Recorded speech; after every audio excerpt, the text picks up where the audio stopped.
Hui! Don't tell you, you are not ready for what you are about to witness. Because under this hat is something that'll change your life forever. Get ready, kids, now. Wipe your eyes, look at the screen, and forget everything you know. Because the hat, who also has a hat, is here. Hello, my beautiful and wonderful movie peeps, and welcome to the 3C Live.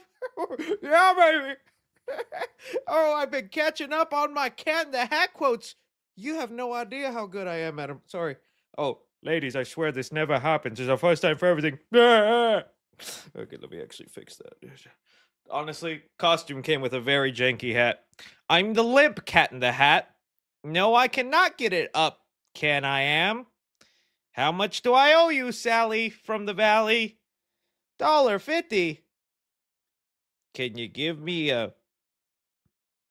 the Cat in the Hat is not a rapper. I'm trying here. I'm trying. Hello and welcome, guys. It is so nice to see your wonderful faces here today. Terrifier meets Cat in the Hat. What are you talking about? I am lore accurate Cat in the Hat. White face? Is that white face? Come on now. Oh, easy like Sunday. 3C in the hat. Oh, yeah, buddy. So, bro, I just joined. What's going on? Well, the live stream just started, buddy. So you're right on time because not much has happened except the chat taken in my glorious Cat in the Hat fit. Oh, yeah. Cat in the Hat mewing? Never thought you'd see that one before.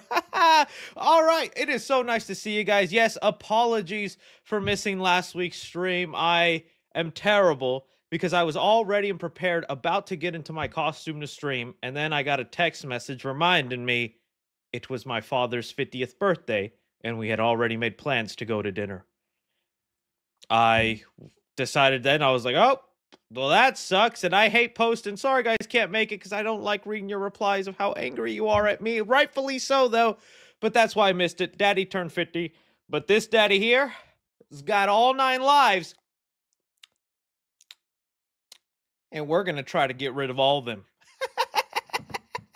Show us your things. Oh, I don't have thing 1 and 2. But I guess if I have to show you one thing, that was my tail. That was my tail.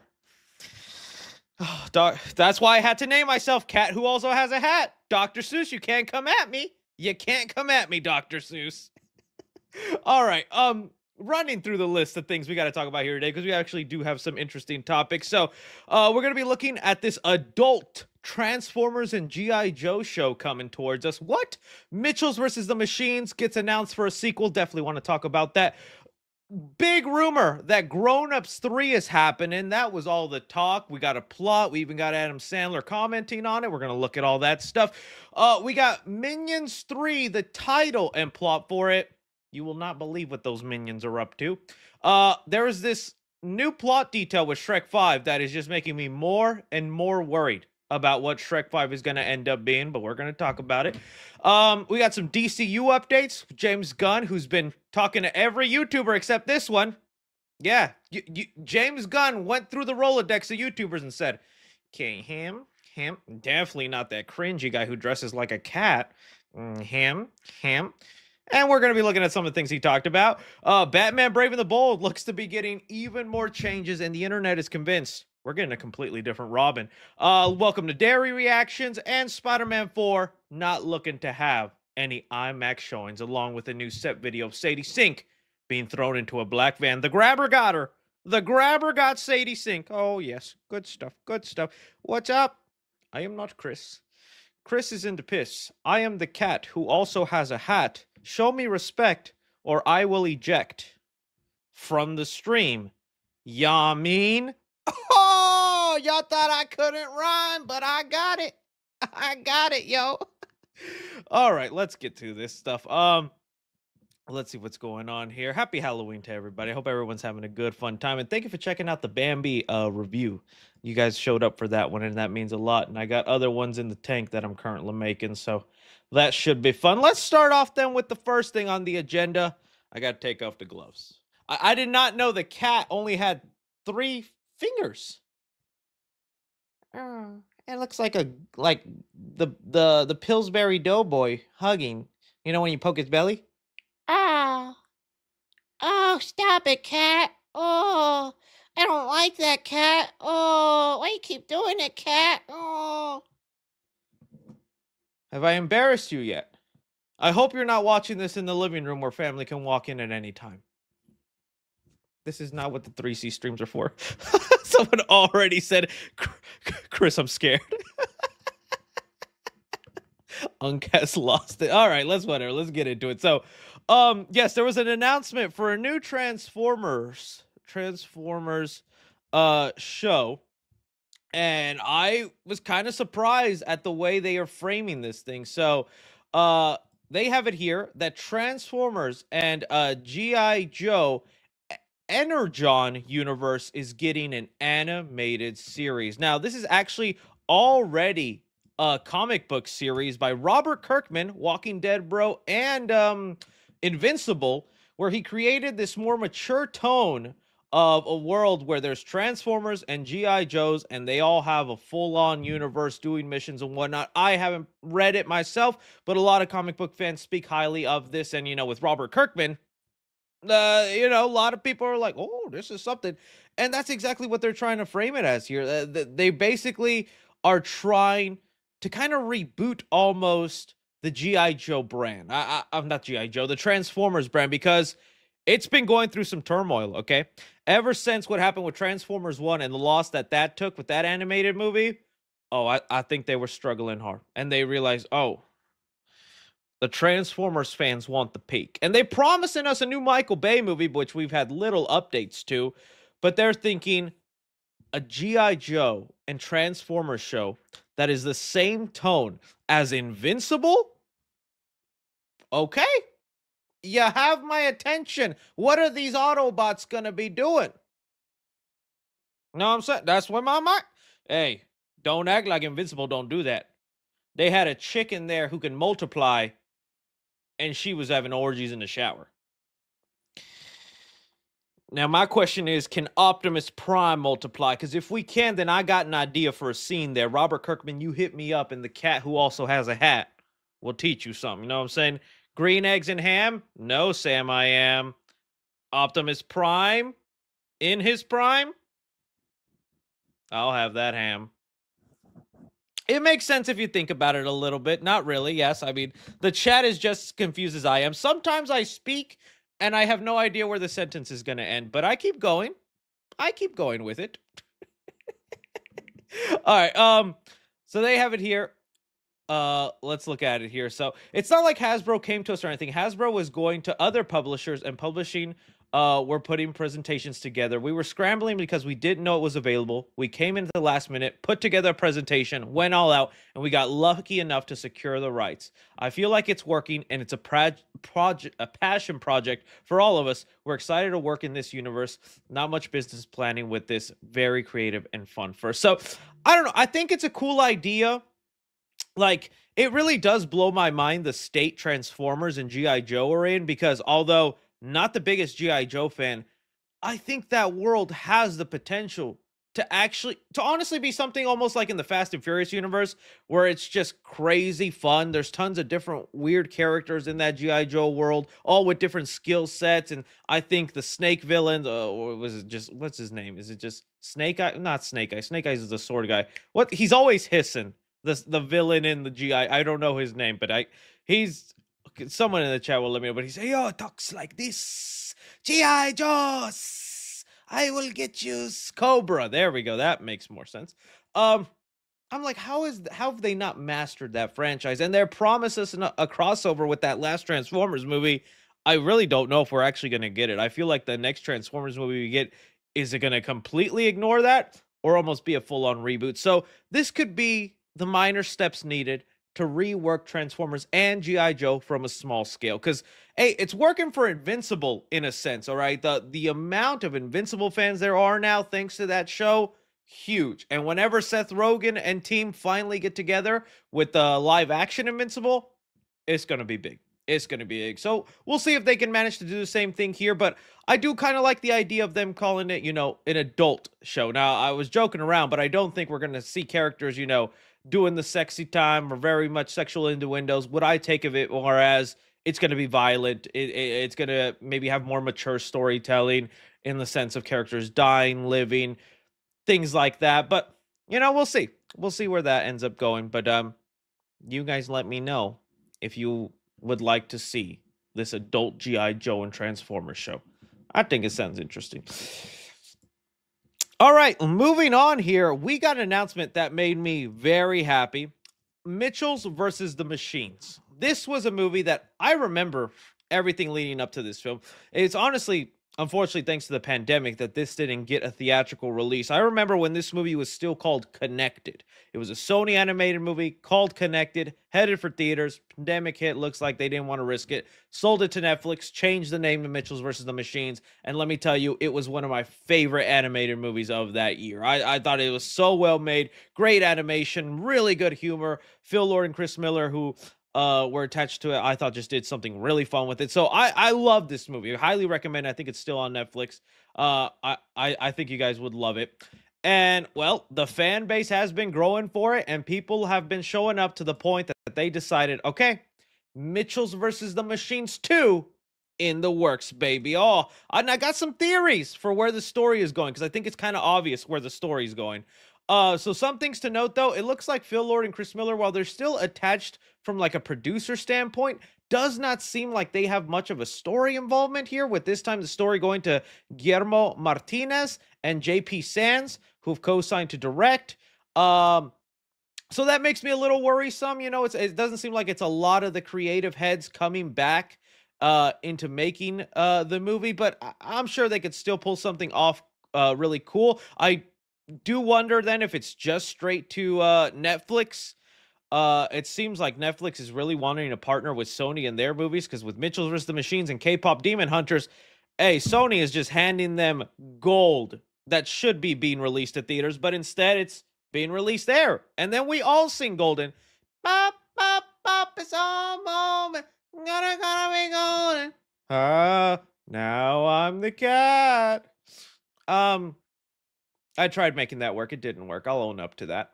Okay, but I do have an idea of where the story could go or where things would be headed this time, okay? So, honestly, because that was the plot of the first movie, Mitchells versus the ChatGPT, right? And it wasn't even that apparent. ChatGPT and AI was creeping up on us, was still a thing, but it wasn't as well known or heavily used as it is today, right? So it makes the movie even stand a test of time, because it's growing more and more relevant with every waking day. Okay, the plot I think that they're going this time around, which I don't know if it'll be a good or bad thing, but if you remember the main character, whose name is slipping for me right now, so hopefully the chat can fill me in, but the main girl, the daughter, by the end of the whole thing in her throughout the movie is that she's an inspiring filmmaker. She wants to go to film school, she wants to make a movie, and even at the end there's a nice little thing where she is making kind of her own little home movie and whatnot, and it feels like she does end up getting to have her dream of going to film school.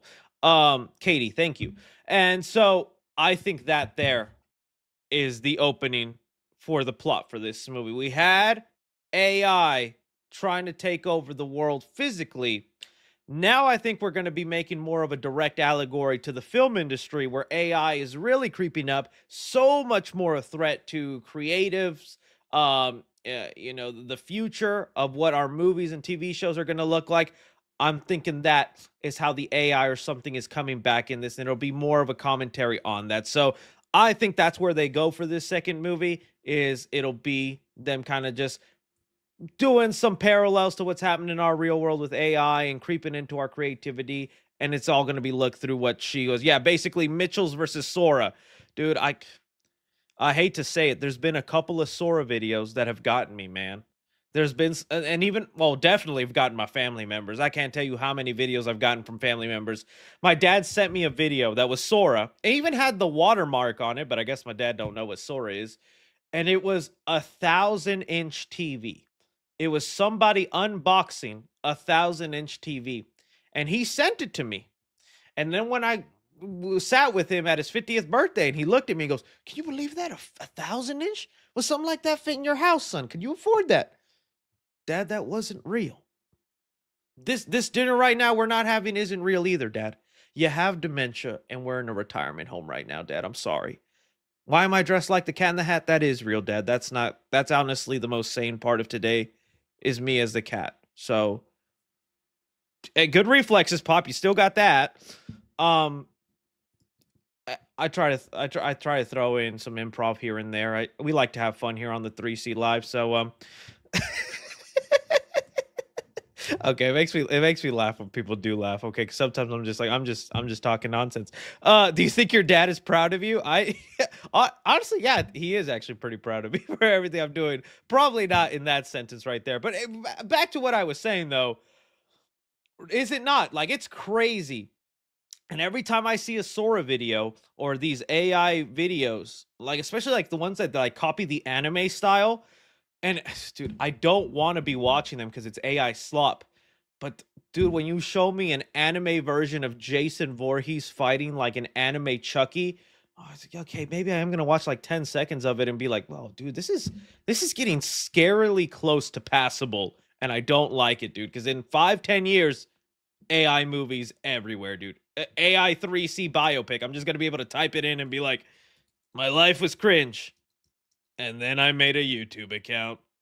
Oh, that's gonna be the score for my movie. So I'm not saying it's good. I didn't say it's good. I did not say it's saying passable. Like more, and that's always the thing. When you look at those AI videos, that is always the worst they're gonna look.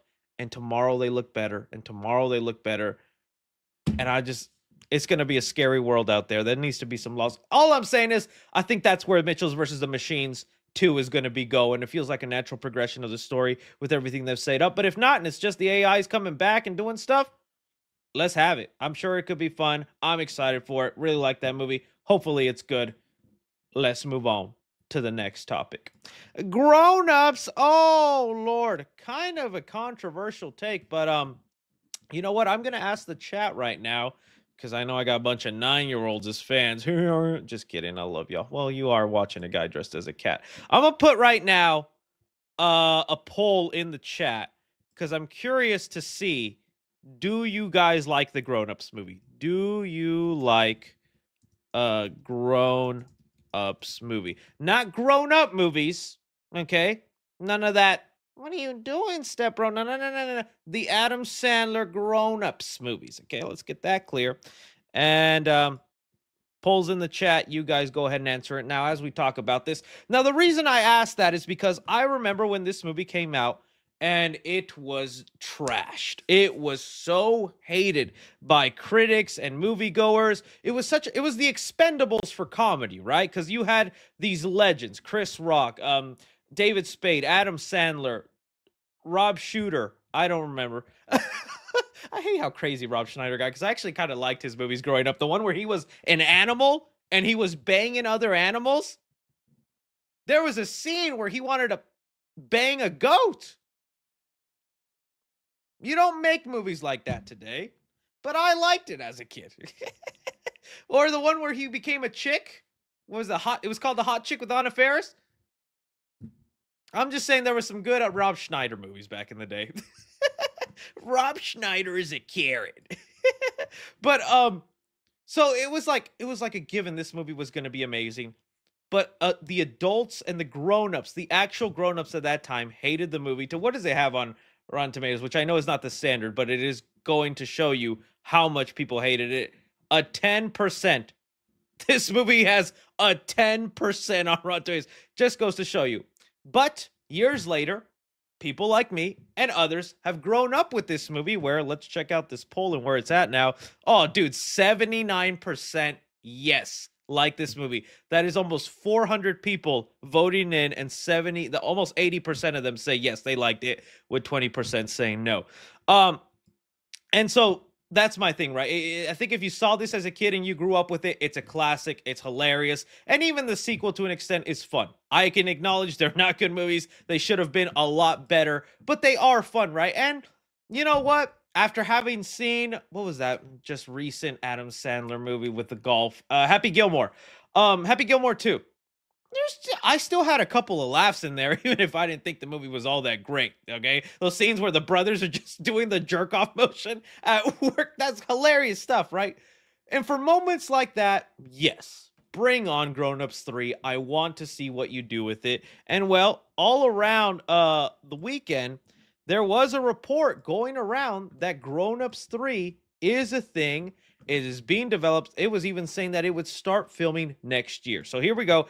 We had this going around saying Grown Ups 3 will reportedly begin filming in February of next year. The current plot, which we'll talk about more in a sec.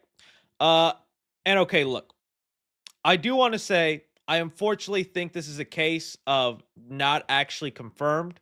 It is coming from one of those production weekly websites, which are very hit or miss. Sometimes they just take rumors off the internet and throw them on there. Other times it's actual factual scheduling and dates for when things will be filming. And so this fan account, not blaming them or anything, I don't know much about Cinema Solace, but I think they were just scrolling around the production list and they're like, oh, Grown Ups 3, oh, February? Okay, let's do it. Well, we had Adam Sandler actually comment on this. Oh, here he goes. He was I guess has a new movie coming out, and so he was talking about it, and his comments, it was a movie I think called Jay Kelly, and he says, "You know what? I don't know what's going to happen. If we're just trying to do a lot if we're just trying to do a lot of stuff," he said, "getting the busy cast together for the sequel. I would love it. We'd love it. Everybody's working on stuff. So to be with those guys would be incredible. I had the best time making both those movies, but we don't know what the hell is happening quite yet," Adam Sandler added.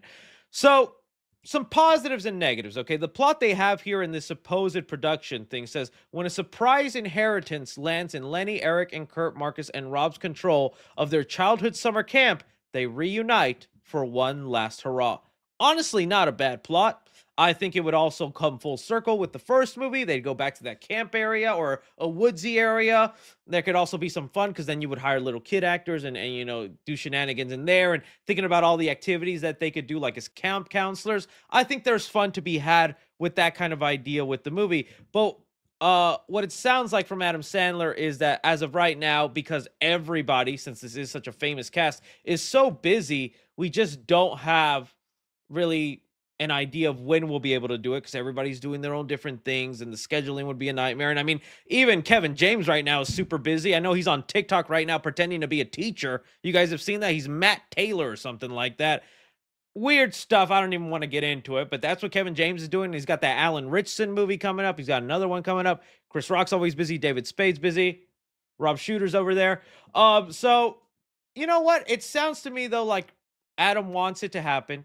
And so if Adam wants it to happen, it will happen. But I don't think it's happening February of next year. I don't think it's happening right away. Sounds like this will be something that maybe just Netflix will have to grab the rights for. I'm sure those Adam Sandler movies on Netflix do numbers.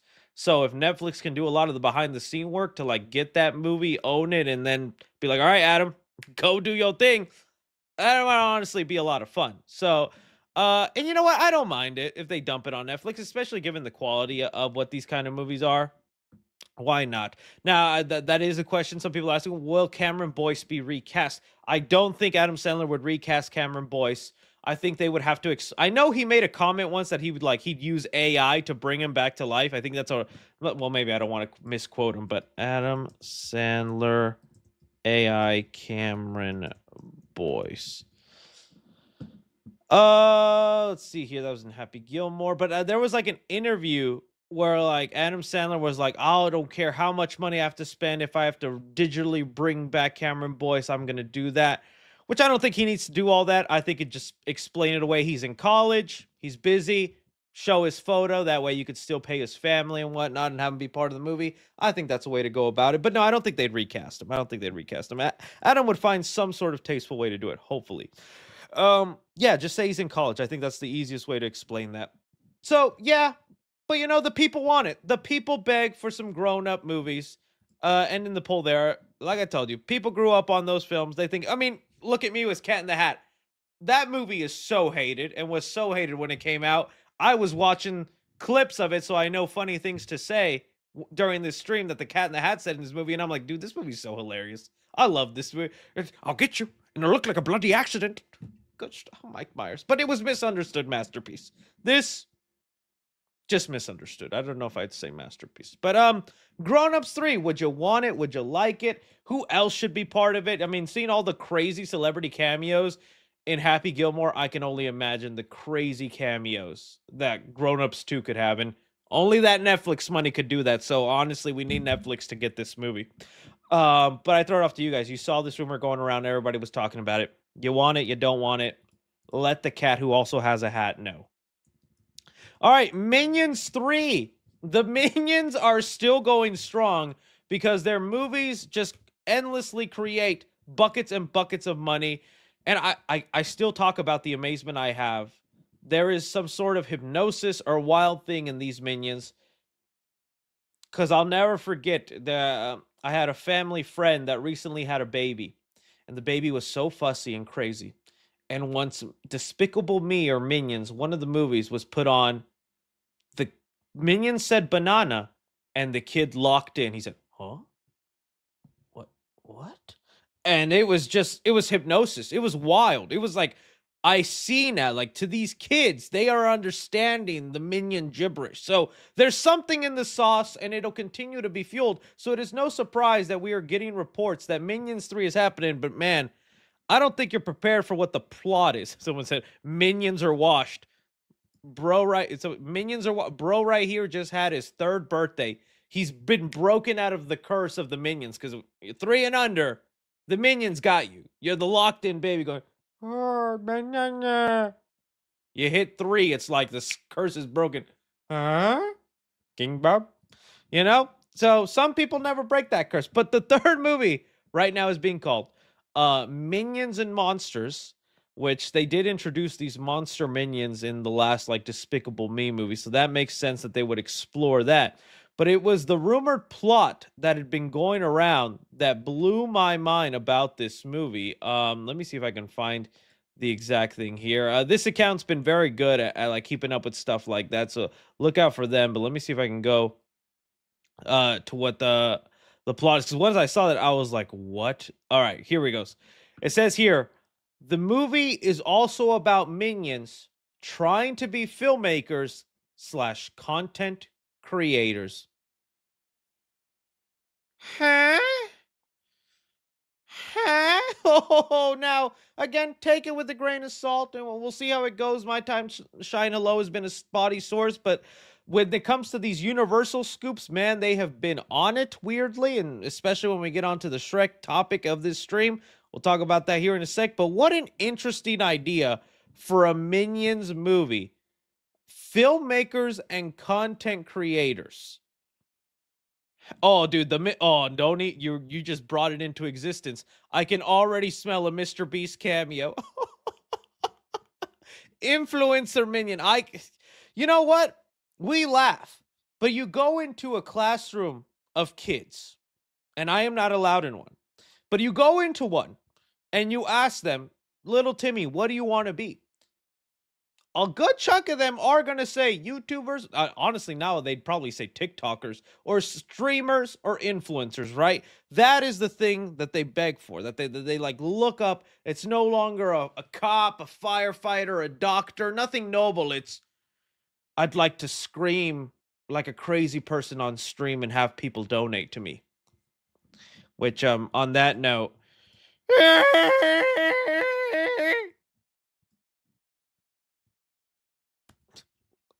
some kids dream. I just did that right now. Someone donated to me and I screamed like a madman. Dreams do come true, children. Dreams do come true. So I don't know how good that'll be, how not, but every time I underestimate these Minion movies, they are carried by the memeness of it all. Also, parents who just want to take their kids to something. There is just something there, and it's going to continue to grow. And you know what? Maybe that could be fun. I don't know how the monsters fit into a storyline of Minions trying to be filmmakers and content creators. It could also be a thing that maybe that's just like a small part of the movie too, like a little segue cutaway thing that happens a lot in the Minion movies where they're just doing random thing, movies over, right? So could just be like, what was the recent Minion movies where they were randomly doing karate and then they just started fighting a dragon? And I'm like, what? This is still Minions? The complexities are crazy. So yeah, it could happen. Yeah, there's a subplot of Minions just getting superpowers. Honestly, that's all it could be. So we'll see what happens, but kind of a wild thing going on. Let's see. Let's read this person's fan theory here. I want to see what they say. Wouldn't be surprised if we maybe get a first look at Minions 3 at the end of the movie. Oh no, this is just when we'd get a first look. But yeah, you guys let me know. You think that's a good or bad idea for Minions 3? I'm curious. I guess on that note, let's talk about this Lord Farquaad situation. Man, this is a while ago I saw it, and I've been sitting on it, but let's talk about it. So as you guys know, Shrek 5 is quickly approaching, and with that, we have heard some kind of troubling things, some kind of things that seem a little off about this movie, but I'm willing to like wait it out and see how it plays out. But what we have heard from this source, My Time to Shine Hello, who was also the reason, remember, they're the reason they announced Zendaya and made that teaser trailer early, because this account put it out there for the world way before they were supposed to, right? So it seems like they have some sort of insider connection to somebody making this movie. And so I'm trying to find the rights detail here. I should have saved it. That's what I should have done, guys. But the cat who also has a hat does not like to be prepared. Okay, I'm just gonna search it. How do you spell Lord Farquaad? Lord Farquaad. Let's see here. Jeez, you know what? I'm honestly scared. Halloween time is here, dude, and then it's gonna get wild. I do not want a Sydney Sweeney situation happening again, like what occurred last time. Lord Farquaad. Okay, we're gonna get this here, and then we'll start the stream over. Oh, there we go. I found it. Okay. All right. So what we have here is a scoop saying in Shrek 5. Okay, well, first I got to back it up a little bit. Sorry about that. Okay, so the rumor we have been hearing with Shrek 5 that makes me worried is that there is going to be a plot device where Shrek and his daughter end up getting sent to the real world, and then they have to figure out a way back to their fairy tale swamp life. And that's going to be the adventure they have in Toy Story 5. Now, Toy Story 5, in Shrek 5. Now, okay, that to me at first glance sounds awful. I hate it. I don't like it.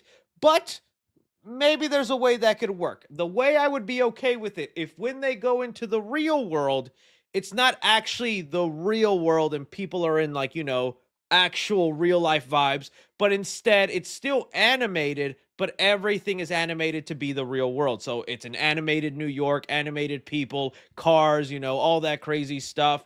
Almost like Super Mario Bros, right? The Illumination movie, the way they had the real world and then they went into the Mushroom Kingdom. If it's like that, you know what? Okay, as long as the whole movie's still animated, give it to me. We'll see how it goes. I guess it'll be funny to see Shrek walk around a Starbucks or something like that, right? Sure, why not? But if it actually is real life, and the people are looking like this, and it's almost like the Sonic movie where you have them animated and then they have real people, that's just going to ruin so much of the immersion and the fun of the Shrek world, right? Well, now we got an added tidbit to that plot here that says, in Shrek 5, when the group enter the real world and get stuck, there they come across Farquaad, the villain from the first movie, who now runs a Shrek-themed amusement park like Universal Studios. Huh? Is this a sacrifice I am willing to make? What are you talking about, huh? Okay, let's back up a little bit. Now, Lord Farquaad did have a theme park in the first Shrek movie.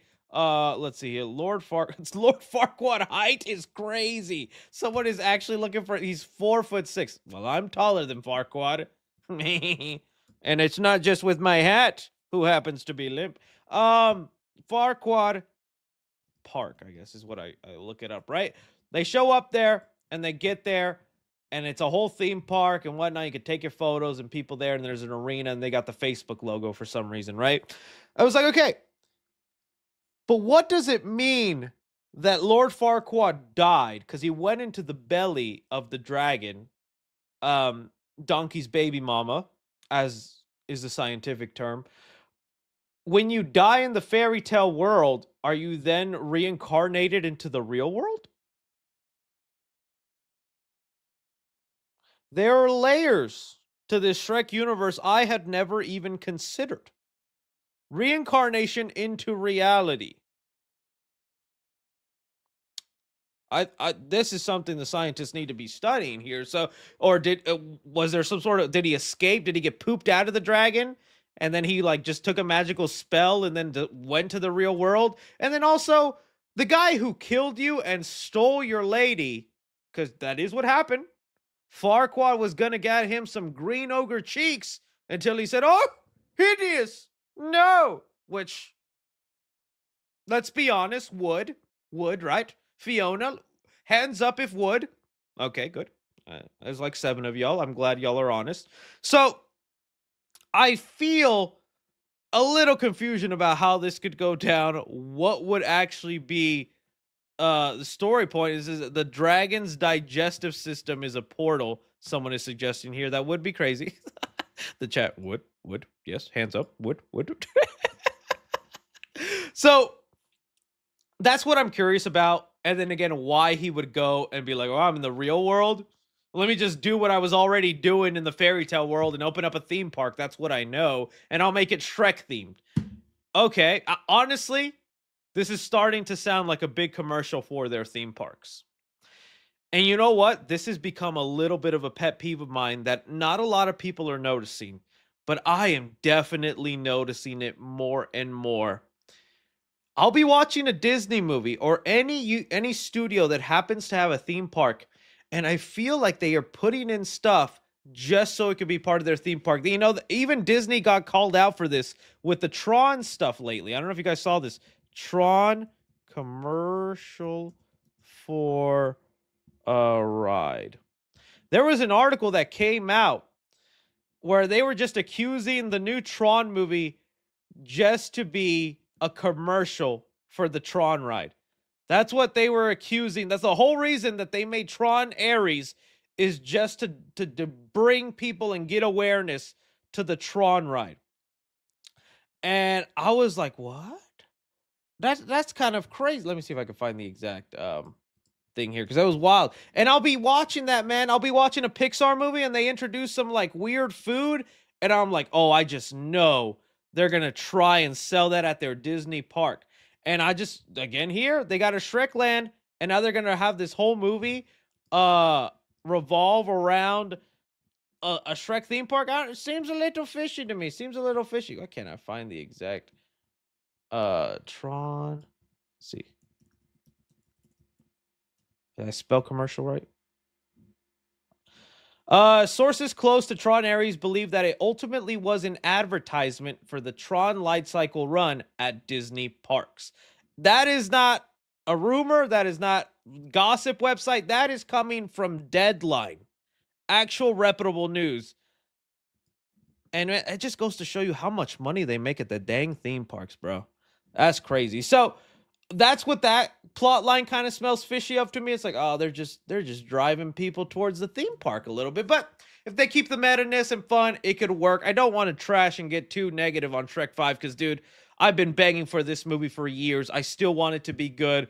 All of this is sounding a little off, but man, I'm sure it could still be memeable, still be fun. Don't know if it'll be as good as like Shrek 2 or 1, but we get close to like Shrek 4 standards, I'd be all right. I'd be all right. How are you guys feeling then about this plot detail with Shrek 5? And Farquaad is a ghost. in a harsh or yeah, he like back before they closed the Shrek ride and then replaced it with Minions.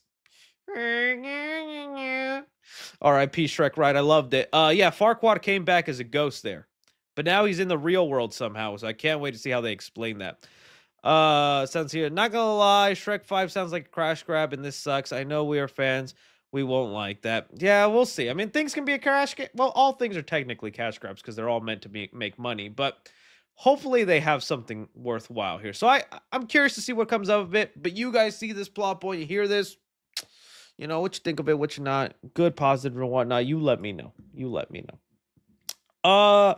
Let's talk about some DCU, buddy. Oh, Jimmy Gunn, James Gunn, my mortal enemy now, because he chose YouTubers who weren't me. I see it, Gunn. I see how it is. I see. Okay, wow, jeez. What are y'all doing, guys? The Goonin needs to stop. Okay, there we go. Let's just have this great photo of the Gun. How you doing, man? How are you at? Okay, so we just had why is people spamming 6-7? Did I say 6-7 in the chat or something?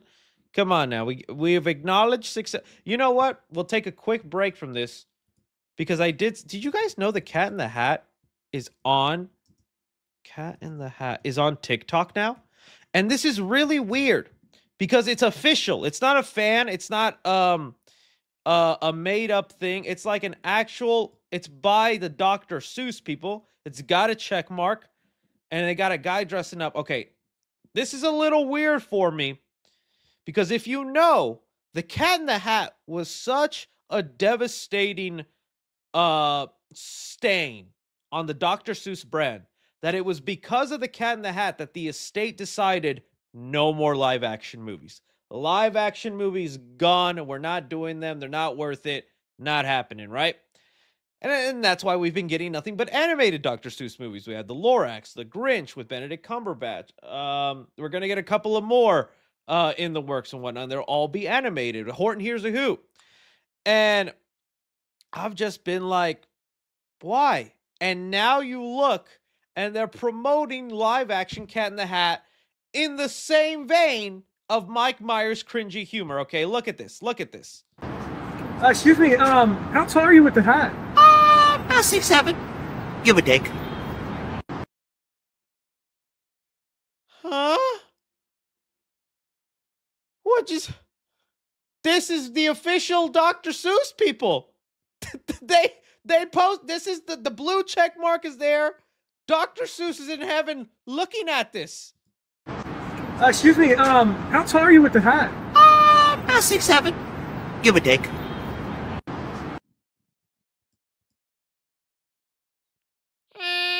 About 6'7".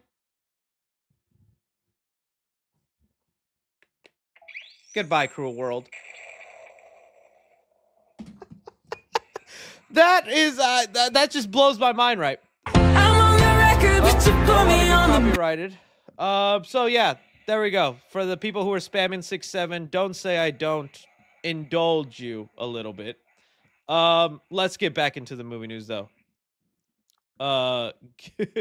All right, so back to Jimmy Gunn here. All right, so James Gunn, we saw with the finale of Peacemaker, he decided he wanted to reach out to a bunch of YouTubers that were covering the show, which is honestly probably why I didn't get reached out, which is totally fine. Totally fine. I made the effort to only just casually review them on live stream, and I even titled one of those recaps, "No Black People in Peacemaker." So I think Jimmy Gunn saw that and said, yeah, ban 3C Films from anything DC again, which is cool, which is fine. So he talked to Boba Talks, awesome. New Rockstars, awesome. Emergency, awesome.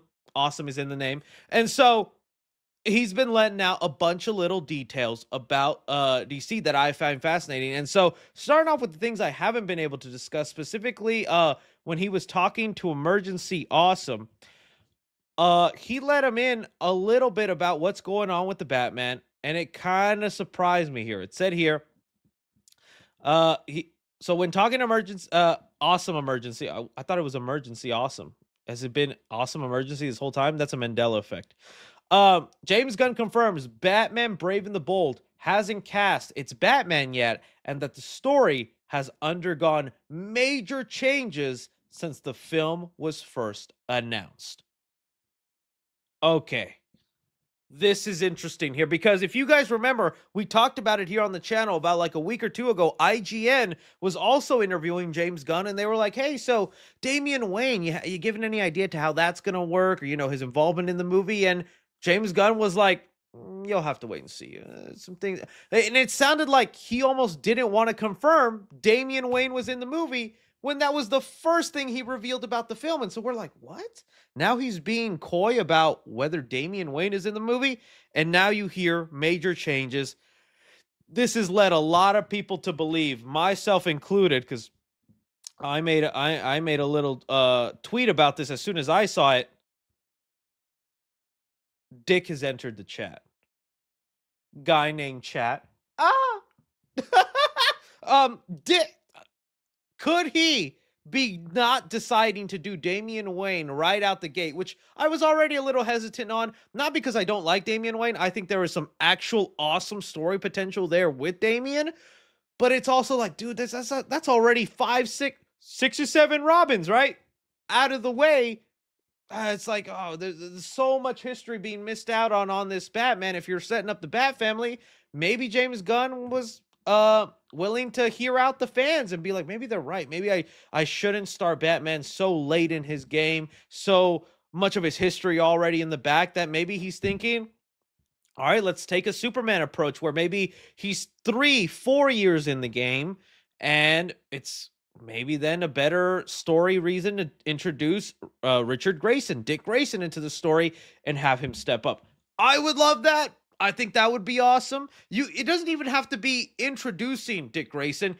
You could just already have them as Batman and Robin, and we're starting to see maybe the cracks where, you know, Dick Grayson usually has a falling out with Batman and becomes his own person, Nightwing. And I think you could still do a lot of maybe the story ideas you had in there with, like, you know, because I think when you want to showcase Batman as a parent, which is what he was going to do with Damian Wayne, you could do those same story ideas with Dick Grayson, because Batman is a father to Dick, but was he the best father, right? There's so much stuff in there that you could do. So I hope that's where they're going or whatnot, but we'll have to wait and see. Andy Muschietti, who we will talk about a little later, he was also even saying that there is expected to be an update on Batman Brave and the Bold in the coming months. He says here, he has no update right now, but he is, in a couple of months, we will hear something, which I think is also interesting and lets you know Andy Muschietti is still somehow attached to this, when a lot of people were saying that he was going to be fired or let go. We'll see, especially after these recent reactions to Welcome to Derry, which we'll talk about in a sec. Was pretty curious. So there was that aspect of it. I do wonder then if we are going to be then changing that for Batman Brave and the Bold. Then we had this update with Man of Tomorrow that isn't making me weary, but it is making me go, okay. I kind of just would have liked the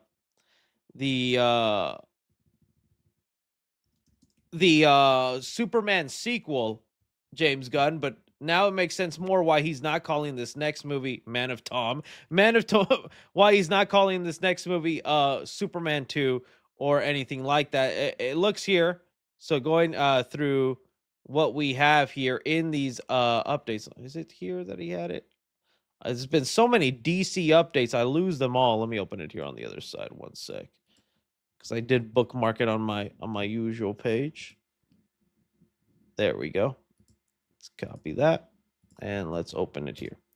Okay, here we have James Gunn basically saying, yeah, it looks like Lex Luthor is the main character of Man of Tomorrow, with James Gunn telling Emergency Awesome saying, James Gunn says Man of Tomorrow will feel very different from Superman. The title refers much more towards Lex Luthor, the way more of Man of Tomorrow being told from Lex Luthor's perspective than Superman. That's interesting, man. That's interesting. You know, it's like we finally got, I think, a really good Superman in a thriving cinematic universe, or at least the start of one. And David Cornsweet, I thought, was so good as Superman, and I really liked his version. I want to see more of the guy, but I also want to see more of the guy where he's the main character, or where he's leading the story and taking charge. not that I'm against it, because if I'm being honest, I do think Nicholas Hoult is a better actor than David Corn Sweat, and I think what a lot of what he did with Lex Luthor was also really good. It's kind of interesting that he's deciding more to then make a follow-up where Lex Luthor is more of the main lead and how that'll go. So, okay, not too against it. I guess more just bummed out that, like, oh, I really wanted to see more Superman-centric stories. But all right, a lot of it through Lex Luthor's eyes, so I guess we'll understand more of his hatred and pain towards when he looks at Superman. Then we had this Green Lantern leak that I thought was crazy. So there is this other account named Discussing Fish, which really interesting. Let me see. Green Lantern. Come on, am I gonna be able to find it? Let's see. Discussing Fish, which I just think is so funny. And Discussing Fish, out of all people, had an actual leak right here. First look at Guy Gardner in Lanterns. Now, if you guys don't know, Discussing Fish is usually one of those like parody accounts that be doing all sorts of like weird posts, and some people fall for it and whatnot. So you really got to pay attention to the handle whenever you see crazy news. But this is one of the first time the fake parody accounts actually had genuine scoop for us. So this I think is pretty cool. So we're looking at a standee of Guy Gardner, Nathan Fillion, where it's the thing that I'm still so surprised was not really touched upon in Superman. I thought it would be a much bigger plot point or something important in that movie. The idea of these superheroes who have sponsorships, who get paid to do the job, look at it as like almost a celebrity type gig. I thought that would be more of a plot point of Superman going like, I don't think it's right. We should be doing sponsorships and commercials. We should just focus on saving people. But was not even touched upon, and they even kept the corporate costumes at the end of the movie. I'm like, what? But James Gunn has already said that's stuff that he'll touch upon later on in the universe, so we'll see when we get there. But okay, it looks like Lanterns could be a spot for that. What I'm envisioning, honestly, from this is if we look at like the first look at Lanterns, it was I don't want to say Hal Jordan and John Stewart, right, walking down a desert road like they had just been through a fight, and maybe they lost their rings aren't charged or something, right? I get the vibe that they're walking down the road. They finally see a convenience store, like a gas station. They go in to, like, I don't know, get water, some supplies, and they look off to the side, and there's a standee of Guy Gardner selling them some electric punch, and they both have a look at each other like, that's one of ours. This is what the Green Lanterns do. Why don't we do Manscape and then ball shave his head? I'm writing it for you here, Jimmy Gunn. So it's pretty interesting. I'm very curious Guy Gardner's involvement in this, especially because I think the Lantern show is going to be so tonally serious. And Guy Gardner has just been a joke fest, not in a bad way. He's been enjoyable. I'm surprised how much people have actually grown to really like Guy, whether in Superman or even the moments he had in Peacemaker. But that kind of tone and jokey a-hole vibe, I'm so curious how it's going to fit into the Lantern show and his interactions with the other guys. So this is pretty cool. Just a little sneak peek of what we'll see. I think it could be fun, right? All right, what was the other DC update? And then the last big thing, people have noticed that Warner Brothers and DC have trademarked I put Savage Land, sorry, it's a Salvation. Is it Salvation run. People have noticed that Warner Brothers have actually copyrighted here. It says here, DC Studios has registered the trademark Salvation Run for a movie. The trademark also includes comic books, printed materials, suitcases, sports bags, watch, clothes, toys, entertainment. It seems then we have our answer about how Salvation Run is going to be played out after Peacemaker, and we found out that's the idea James Gunn had. You know, some people were excited, other people were like, oh, I think they could do something else. I don't know if I'm excited for that. My main thing, I was like, but where does this play out? Is it going to be something that happens through the course of other movies and shows little by little? Is it going to culminate into an event and be the Justice League movie where we have the Salvation Run? And now here is kind of our answer. Salvation Run will actually be a movie. So it looks like that's that'll be the first big event film of the DCU is what it sounds like. I don't know if this is where we introduce the Justice League, or maybe this makes more sense to why Lex Luthor is such a central figure in Man of Tomorrow, and we get his perspective because Salvation Run is all about this planet or world filled with villains who have to kind of like make their own way. So we'll follow Lex Luthor there, and then escaping or fighting out with other characters. So I don't know, it's kind of cool that we're seeing that. Who knows how far away we are from that? Because even James Gunn lately has been a little bit more honest and vocal about, I don't even know if I can find it, but in one of the interviews, I believe it was with Boba Talks. It was with Boba Talks. Boba asked him, he was like, hey, so with Lanterns, I know you're planting a bigger story. How far does that go in your universe? Is that quickly? Is that out and out? And James Gunn responded with, no, that the seeds in Lanterns follow through for years in the DCU. Whether I get to be the guy to see that through or not is up to question. And everybody was kind of like, oh, James Gunn talking about he might not be here for the continuation of his plan in the DCU, I thought was interesting because we do have to remember he only signed a 5-year contract, which ends in the year 2027, which I think is why he like sped run through like, okay, another Superman movie, another project, another this, as many things as he can do. It's not only pay himself, but to get as much of his universe made before his contract's up. Because even if he wants to come back, if Warner Brothers gets sold like it's looking to, well, he's got new bosses to answer to, and they're going to be looking at like the box office, the cost analysis of everything, and being like, James, we think you're great. We don't know if we want to keep you. Or it's, James, you're doing awesome. Keep doing you. Let's re-up you for another 5 years. So we'll see. We'll see. Someone said, let me take over. Is that AI in your thumb? No, that is not AI. Well, in my thumbnail. Yeah, when I looked up a blue Batman statue. Not AI, and it's this statue. It's just zoomed in on his tummy. Not AI. I would not use AI for my thumbnails unless it's to make fun of AI or AI is the topic, which I think I did for the Willy Wonderland video. But yeah, in that it's this statue just zoomed in on his belly. Come on now, you should know better of me. You should know better of me. Don't even ask me that. But yeah, that's some of the stuff going on right there. What do you guys think about all this going on in DC? Your favorite updates, favorite not? We're looking forward to. Love to hear it down below. Love to hear it down below. All right, let's look at some Welcome to Derry reactions, y'all. So Welcome to Derry is quickly approaching, and I honestly did not know what to expect from this show.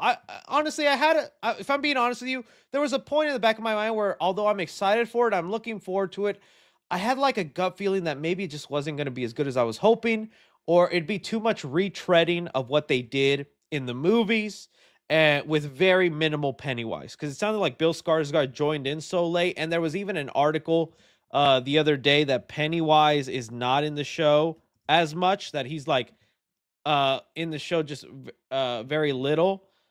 Because they're going to focus more on like the shape-shifting factor of Pennywise, and I was like, okay, we'll see how it goes. Well, the first reactions have come out, and they are talking up a huge storm with this. So let's go through some of them.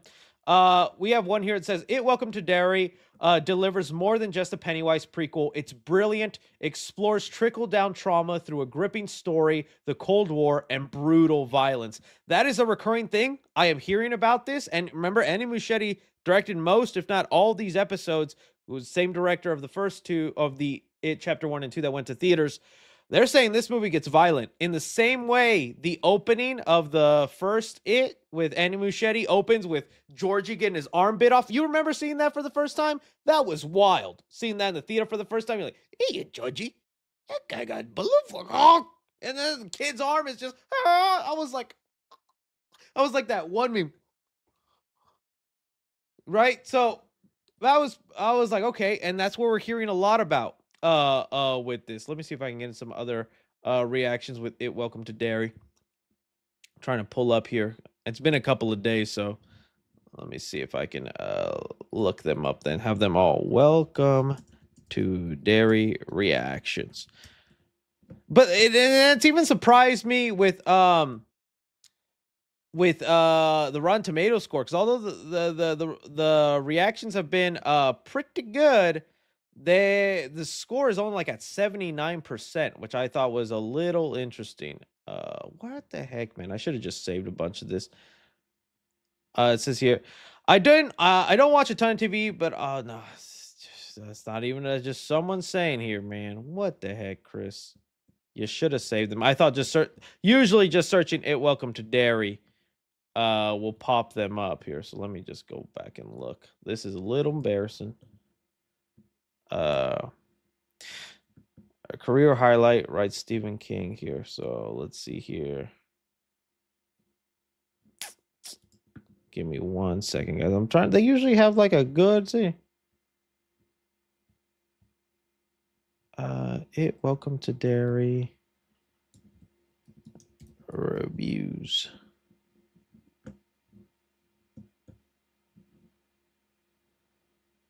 Oh, look, this one was bad. It says here, "It Welcome to Derry, a joyless return to Stephen King's horror world." Oh, it says here, when you watch a modern TV show, teens like Goosebumps or Hysteria, they really put it in perspective how big of a miracle Stranger Things was back in 2016.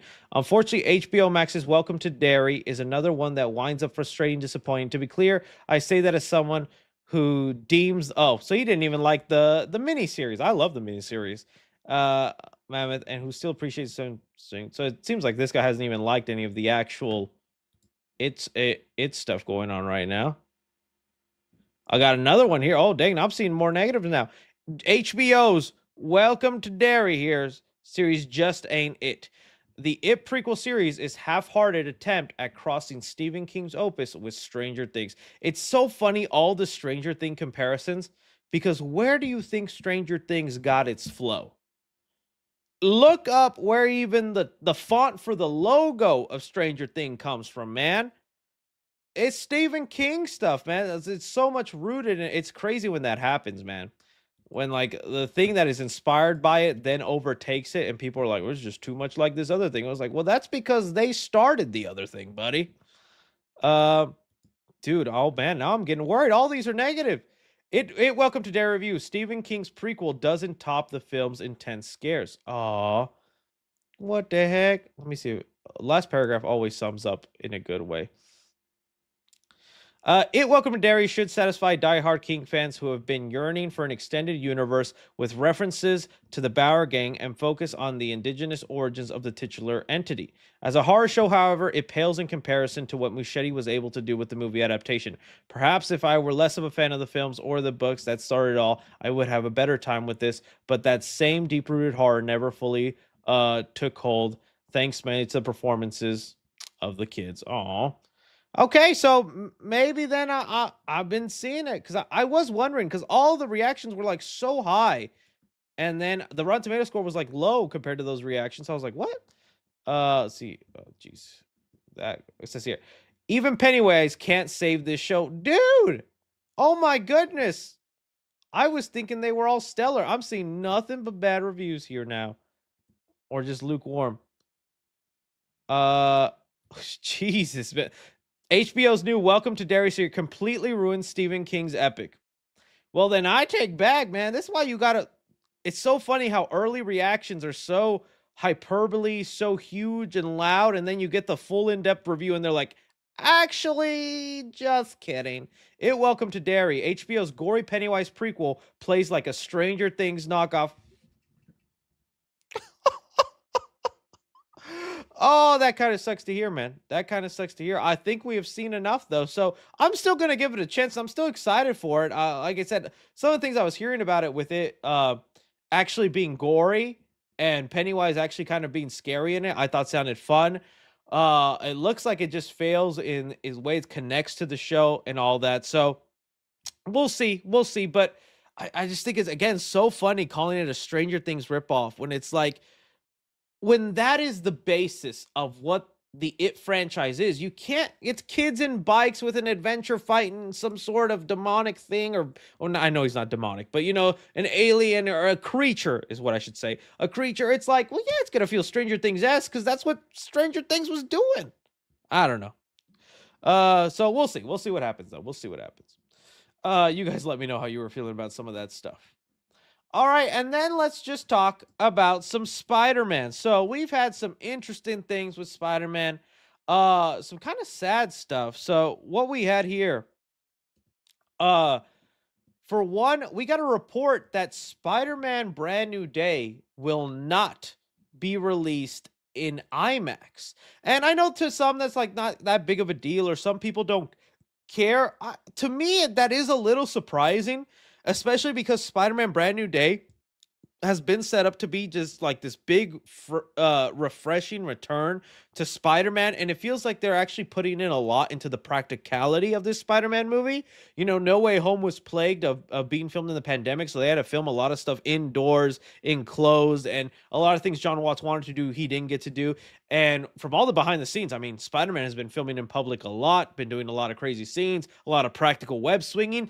I thought maybe that would be a movie they for sure want to show in IMAX. Now, it could be because it plays a week before Christopher Nolan's The Odyssey. So it's more of a promise to Christopher Nolan to have those screens available. That could be the thing. My little, cat in the hat conspiracy theory is that it's no point announcing that when Brand New Day is going to get delayed. We were seeing those reports, even though they also mentioned even though they're behind that, because Tom Holland had that head injury. And even before the head injury, Sony was already behind in their shooting schedule. And I'm like, well, it doesn't look like you guys are going to meet that release date. And I'm like, maybe that's why they're not even promising the IMAX screens, because they already know we're not even releasing that week. So no point even being part of the IMAX screen. So we'll see. We'll see. But there was that of it. Then there was this new set video with Sadie Sink that I was like, oh, interesting, fascinating. The cat is intrigued. Okay, so here we have a set video set on Brand New Day that is Sadie Sink on a stretcher, and she is being thrown in with two guys and then locked behind what appears to be a cage. And now I'm fascinated. I'm really wondering about this. Okay, so couple things before we get into speculating about all this, because again, I think it's so fun wondering what Spider-Man Brand New Day is going to be about, because we're still so lost on the plot, on the story. So little nuggets like this can help us, like, I don't know, just theorize and have fun until we know what's actually going on, right? So one of the main things I caught from this is, look at everybody. Everybody is in raincoats. That they're prepared for the weather. Someone has an umbrella here. Now, if you don't know, usually in Hollywood and movie making, they don't use actual rain for the rain sequences, because if you film actual rain, it doesn't come off on camera. It almost looks invisible to the camera's eye, right? So they have to generate their own rain, which usually is like a really heavy, dense rain, which always looks unrealistic. That's why in movies, it's always like pouring so freaking hard, and you're like, dang, dude, never rained like that around me. And that brings me back to, if you remember when we were seeing the Spider-Man, there was the Brand New Day, which I don't even know if I can find it now, the Pinterest, because I think it's been privated. But there was one of the directors of photography or whatever with Spider-Man Brand New Day. Remember all these like little, a mood board idea, not concept art, like a mood board for what they wanted Brand New Day to look like. There we go. I do remember there were a lot of shots of rainy New York. There were a lot of shots of like wet New York, New York kind of having this damp look, and now we know why. They're filming some stuff in the rain, and even these guys here throwing Sadie Sink in this van, they have little raincoats on and whatnot. So, okay, pretty cool. So we're going to get more scenes of Spider-Man in the rain. That was kind of one of the cooler parts of Spider-Man No Way Home. Rain scene when he's looking at the big old billboard and Jay Jonah's like, you ain't nothing, Spider-Man. Go fix yourself. Start digging in your butt, twin. Things like that, right? That's what J. Jonah Jameson was basically telling Spider-Man. And it was a cool scene. I liked it. So with that now, we got some rain scenes going on, but it made me wonder, all right, what is she being thrown into, and who is behind it all? That's my thing, because this isn't no medical van. I thought maybe it was the Punisher van, that it was like, this is the Punisher van, and maybe this is a scene where like Frank Castle like sees Sadie Sink and she's hurt and injured, so he's like, all right, well, I got the means to help her out, so throw her in my van and I'll heal her up, right? And maybe that's how their bond forms, because the rumor is Sadie Sink could be playing the female sidekick to the Punisher. Not an ideal love, but man, we'll see how it plays out in the movie, right?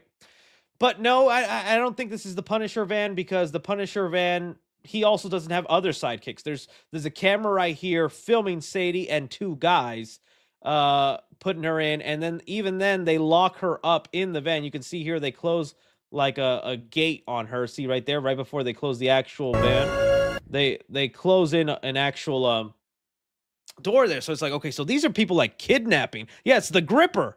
The Gripper's got Sadie Sink.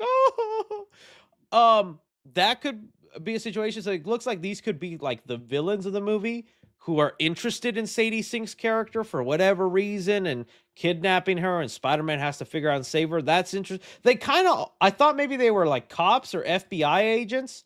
I don't know. They kind of give off that vibe because they look a little, the dude looks a little clean cut, you know, and he's even wearing like work boots and stuff like that. So I don't know, but it's interesting to see what could be happening. Looking at that, it's so funny to still feel so lost in everything going on. This is fake, by the way. Don't believe this. Someone did this with AI ever since, you know, we heard about the rumor that she would, look how 8,000 likes, dude. 8,000 people believe that photo was real. Jesus. So we'll see. I just thought that was interesting, but you guys let me know. What do you think is happening here? Who's taking Sadie Sink? Do you like the idea of Spider-Man having more rain scenes? I think that sounds awesome. So, yeah. 'Twas our final topic, y'all. I guess we could go a little bit into the Reddit, and then I'm going to go into your viewer-submitted questions. This poster is iconic, not going to lie. I thought you were going to Photoshop me in the poster, buddy. Come on now. You set me up for disappointment. Let's go to hot. Let's see what's hot in the 3 Live Reddit. Crash and Eddie will not return in Ice Age 6. They will probably get killed off, says Sean William Scott. I'll be honest with you. I stopped watching the Ice Age movies. I think after Ice Age 3, I still can't believe Disney went ahead with Ice Age 6. So I don't even know these guys. Well, maybe they do show up in 3. I don't remember, but okay, I'm fine if they died. This, I can't believe, is a real tweet. This is not fake. Jack Black has been submitted for Best Actor at the Academy Awards. Now, I don't think he's actually going to get nominated, but I think it's also a standard practice thing. They just throw it out in a whim. It's like, hey, consider us. With a lot of times they know it's not going to happen, but can you imagine I Am Steve getting an Oscar? I am Steve, the Cat in the Hat. All right, Chris, I need you to recreate this. No questions asked. I do got a couple of coconuts downstairs. I'll tell you that. What am I looking at? I look like I have pink eye. What have you been getting into, cat? My catnip. I just joined the stream. What the F is going on? Okay, that's the cat's weenus. And that's his gold watch. Yeah. Meet Stuart, Kevin, and Bob. I'm with Stupid. Oh, we still need the Cat in the Hat poster there, though. Why did you make that sound, Chris? Well, what is this? That's not even me. Who is that?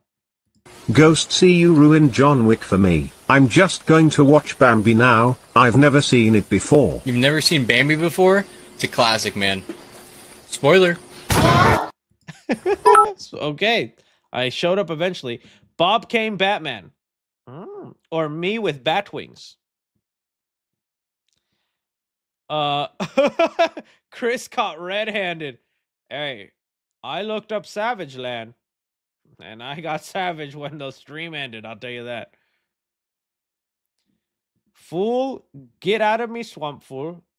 Oh, can I do fool with the Cat in the Hat? Hey, fool. He's my cat. Don't want to see what's in the hat, fool?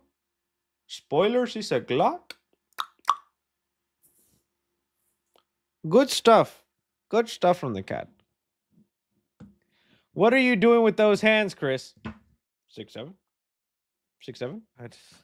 I guess if I have to show you one thing,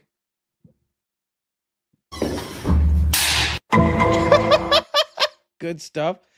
Dexter update, Chris. I do need to post my thoughts. That'll go on the Clips channel, but I'll give you my thoughts on all of Dexter because I finally finished it.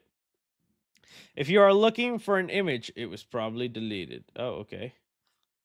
What is this? I don't even want to know.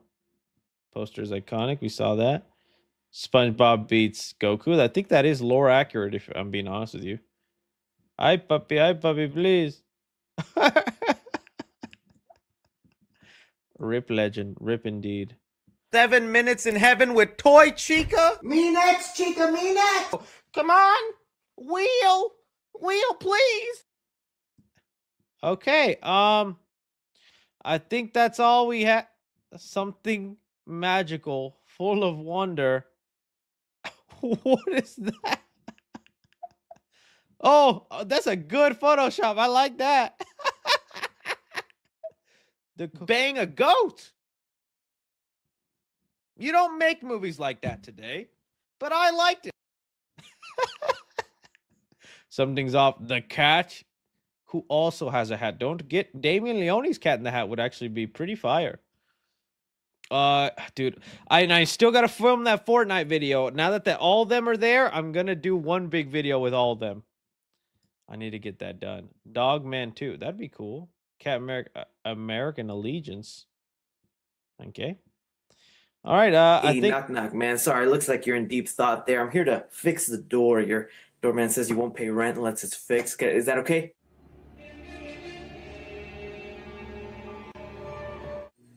I'm just gonna get started, man. Is that okay? Acting is peak, if I do say so myself. All right, let's go. Hey, man. Just fixing your door. What are you doing? What are you doing? Why are you smiling like that? What did Toby do to me? You know what? I just got copyright claim for that sound too. Julian, it's a hungry world. I'm gonna eat you alive.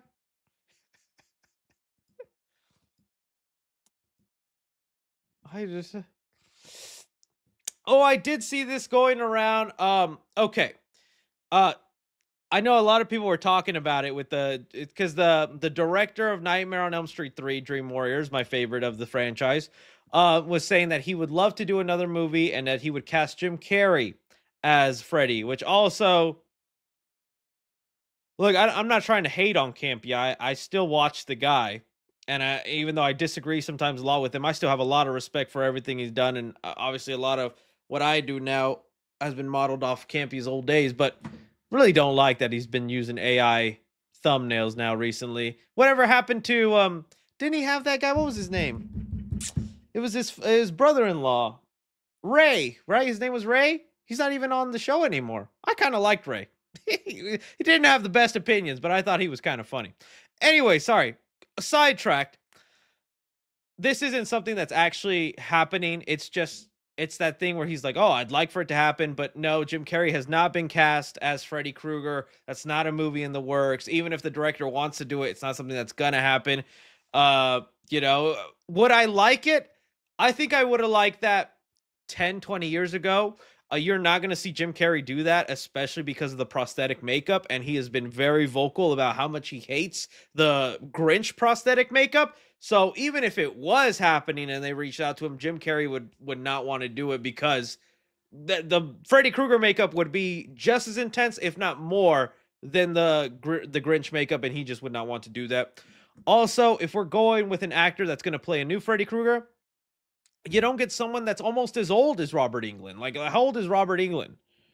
Robert Englund age 78. Okay, maybe Jim Carrey's not 78, but Jim Carrey age 63. Okay, but you're in your 60s, Jim. I think when it's time to recast Freddy and make a new Freddy Krueger movie, you get somebody that was the age Robert Englund started. Robert Englund was, I think, 37. Robert Englund age when he started Nightmare on Elm Street. He was 36. Robert Englund was 36 years old when he first played Freddy Krueger, and he's been playing it since then. I think you do the same thing. Honestly, you get a young, up-and-coming 30-year-old actor, some like kid out of Juilliard who's like maybe really intense, and Heath Ledger it up. You don't have to do... Because every time I see these fan castings, whether it's Kevin Bacon, Jim Carrey, that guy in Rob Zombie's Halloween 2, I see this guy getting fan cast a lot. Halloween 2, Rob Zombie. I forget his name. He was in the Strangers movie too recently. Oh, where's the guy? I'll recognize his face when I see it. Where is he? He's so... where's this guy? I'll find. I'll look up Strangers 2 cast. Oh, him. Richard Brake. I've seen people really want to fan cast him, which I get it. I think he does have a Freddy look to him.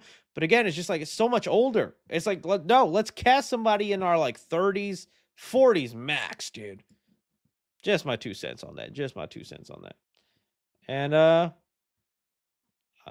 3C Roastery. Do I have to sue somebody? That's crazy. I do remember that movie. I was kind of hyped for that movie. All right. Yeah, someone got discussing fished. He fell for the fish.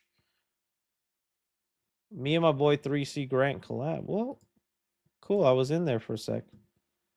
All right. Oh, there's a toy grabber. That's pretty cool. All right. No. Let's move on to your viewer submitted questions and get this pony show on the road. Before we do that, let me give you guys some goon material so you can make funny edits and little things like that. Okay, so what are some Cat in the Hat quotes I could say? All right, let's have some fun with this. So I know he does that, right? What does he say? I'll get you, and it'll look like a bloody accident. What's another? That was her dress and you ruined it, Cat. Honey, it was ruined when she bought it. Yeah. The whole line. Yeah. What's it? You dirty hoe. I don't... Is that how he said it? Tennis, anyone? I don't remember that one. I'm trying to... like... I love that movie so much, but I don't remember so much. Universal Studios. Chig, I do remember that one. See? They did the theme park thing even way back then. My conspiracy theory was not crazy. It's fun to have... Well, it's fun to have fun, but you got to know how. I do not remember that line. Well. The Cat in the Hat. This face? How about I give you a full body? Good stuff. These costumes aren't cheap, man. I gotta make them worth it a little bit. All right, let's just go into this. All right, it says... DJ Frobo says, have you seen Over the Garden Wall? It's a really good show for the fall season. It's on Disney Plus. Only 10 episodes, 12 minutes each. That's a rock fact. Ooh, nice. No, I haven't heard of it. Sounds interesting. Right now, I'm trying to go through a bunch of like horror movies that released in 2025 so I could do that big video I always do towards Halloween. I'm honestly far behind where I'd like to be. There's a lot of movies. I saw like a movie that was going viral on Twitter.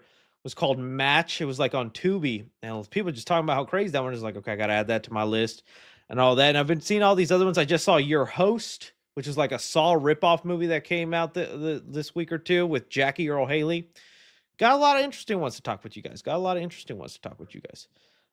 We got here saying, are you more of a pancake guy or a waffle guy? I honestly prefer waffles. If I'm being honest with you, I'm more of a waffle guy. I love Eggos. Eggos, I think, are delicious. I just like the little pockets, the little craters. They hold in more syrup, right? Pancakes are still good, but I'm very picky on the pancakes. I feel like there's not a lot of places I like their pancakes. And honestly, it's almost like a biscuit situation where it's like you have enough pancake in your mouth, I need milk. Give me milk. Oh, you know? Someone gets it. Caleb Hepner says, have you ever played Silent Hill's PlayStation game? No, I haven't, but I'm very curious about the guy who's half naked with the giant cone head. I'd like to invite him for dinner. Coast Fallen says, who should be the big baddie for the DCU? You know who I would have chosen that James Gunn would have all been for, but it's too late because he used him for his Suicide Squad movie? We should have just done Starro. Starro Justice League. Because in the same way the Avengers first got together in the comics to fight Loki, and then they did that in the first Avenger movie, that's what they should have done. They should have had the Justice League fight Starro, right?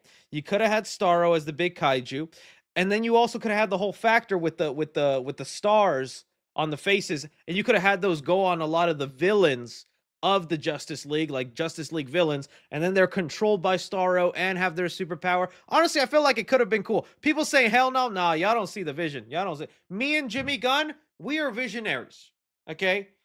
I don't see you dressing up like the cat on your spare time. Starro would have been dope, dude. And also, that's how you also could have done the army thing easily, because you throw out all the Starros. You would have had an army of people, and the Justice League have to fight them, but they can't kill them because they're heroes. Ah, see? My mind, brain over brawn. I hate when chat disagrees with me. I thought I was cooking, y'all. All right, maybe y'all are right. DP69015 says, hey, Chris, how you doing? 2 questions for you. 1, who is your inspiration for YouTube? 2, 3C lore for the first time you wanted to lose your temper at some customer or subscriber. I wouldn't call you guys customers, all right? I'd call you for dinner. As far as who is my I've all obviously, like I said, like Stuckman, Jeremy Johns, AMC, Collider, John Campia, those. But if I'm being honest, like the first channel, which by the way, Frankenstein review out, go check that out, you know, if you can. But the first person that like really did it for me was a channel called Movie Buzz. That's, I think, what I model myself after a lot. This was a big channel way back in the day. This guy right here named Peter Rawlis, and he basically I stole his whole flow. All right, I'm just gonna be honest. He should sue me. I owe him a lot of money. But yeah, he would just have this show, and he would just do movie news stories. It's just a side flick, but he had a lot of charisma and fun to it, and he had his own little segments. So I was really inspired mainly by him, because I remember watching a lot of his stuff back in the day, and then he just disappeared. He just disappeared. But yeah, that was a big one. Oh, as far as losing my temper, not so much. And you know what? I'm telling you guys this right now. I'm gonna say it on the next side flick. YouTube now has a new feature.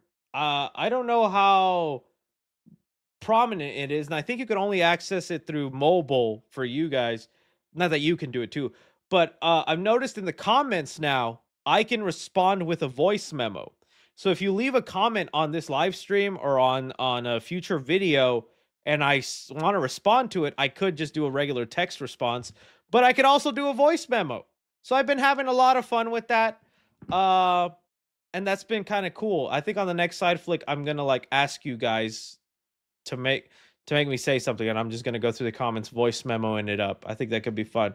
But yeah, that's going to be really fun for trolls, dude. Because sometimes just texting, I used to let, and sometimes I still do, the negative comments really get to me. But now it'll be funny, because I just had one of the yesterday or today I saw where they were like, how could like you just like bad stuff, Chris. Frankenstein and K-pop Demon Hunters, those are terrible movies. Not Underground 6 or Electric State. Though what you like is slop. And I just responded by singing K-pop Demon Hunter to him. I'm like, it's all golden. You're gonna be golden. And so I hope he enjoyed that.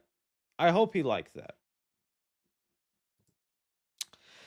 So far, was it wise to move Mortal Kombat 2?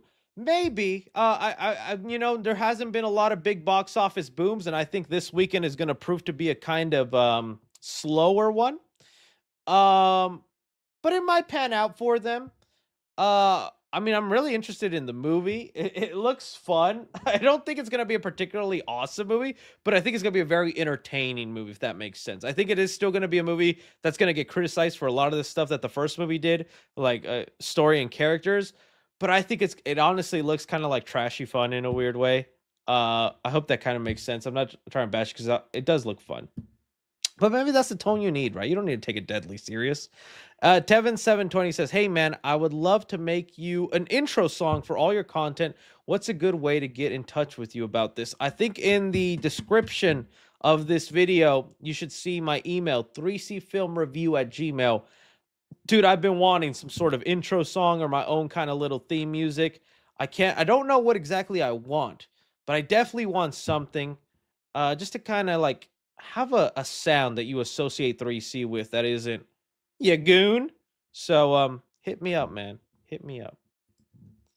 Oh wait. Oh, I just skipped a bunch of people. What was it? We have here one that says Nick and Lynn's love horror. Nick and Lindsay. Oh, not Linda. Oh, did I say Linda before? Oh, sorry.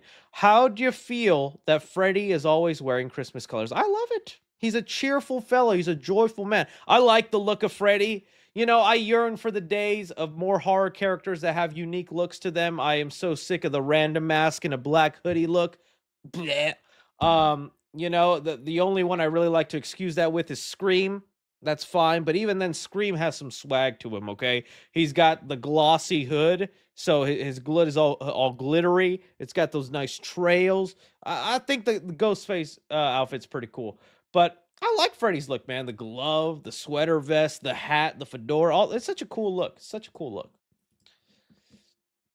Carl sends in some love. Thank you so much. And he says, hey, Chris, you should play Dispatch. The game just came out on PS5 and streamed 2 days ago. Okay, well, I'll look into Dispatch. I think it'd be fun to get in some more horror games. I only have a PlayStation. I don't have a PC. I'm not that cool, so sometimes I miss out on them stream games because they're not on PlayStation. Chris and Linda's Love Horror. I mean, Nick and Linda's Love Horror says, Chris, you love killer doll movies. What would your ideal killer doll look like in a new movie? Would it be more slasher or paranormal? Well, I think when you do a killer doll movie, you have to go paranormal in a sense, right? I don't love the, although Megan is fine and even the Child's Play reboot was cool. I think when it comes to a killer doll, I do prefer the paranormal a little bit. Chucky's is such a cool origin. A serial killer who transfers his soul into a doll. Awesome. Dope. Love that. And Chucky, I think, already has the perfect outfit, man. I don't think I could ever top something of the Chucky outfit, dude. The colorful striped sweater, the overalls. I love all of Chucky's aesthetic, the look of his box, the little toys he used to kill people, even though he started doing it less and less throughout the movies. I'd have to sit long and hard, you know, and Slappy's already got the uniform and whatnot and dummy look, so you can't really do that. I feel like the market's been cornered. And I don't even think Megan's outfit is all that cool, but she was fun while she lasted. If they can, they said they're going to continue on, so we'll see. But I'd have to give it more thought.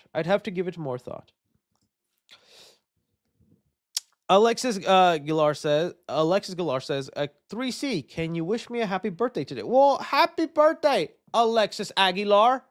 I hope you enjoy it and the cat is feeling good for you. I wish this would stand up. I thought it would stand up. Hey. I'm just happy to see you.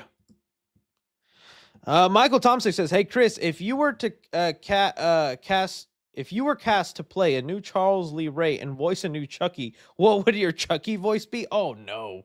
No. I do not do voices. I barely do impressions. There's a very limited amount of people I could do a genuine good impression of. None of them I can think off the top of my head. But I think there is something so poignant about Chucky's accent, having that Jersey accent that Brad Dourif has, because I believe it's a Jersey accent, right?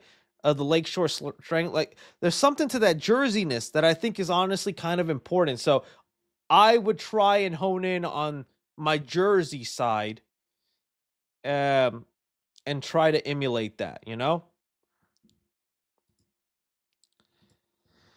Starlick says, do you know the DC character Space Cabbie? He's like the most James Gunn character ever. Really hopes he can appear in Supergirl.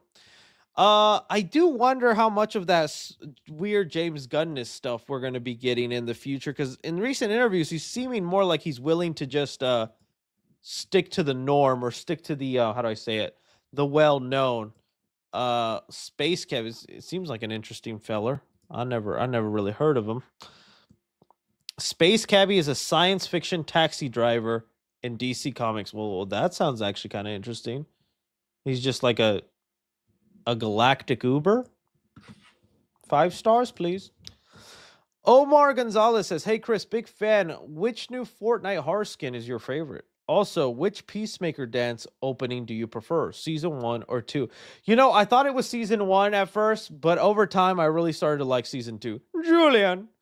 And the way Gunn was able to hide in Nazi propaganda into that dance and then trick Fortnite into putting it in the game, to then they had to remove it for a bit.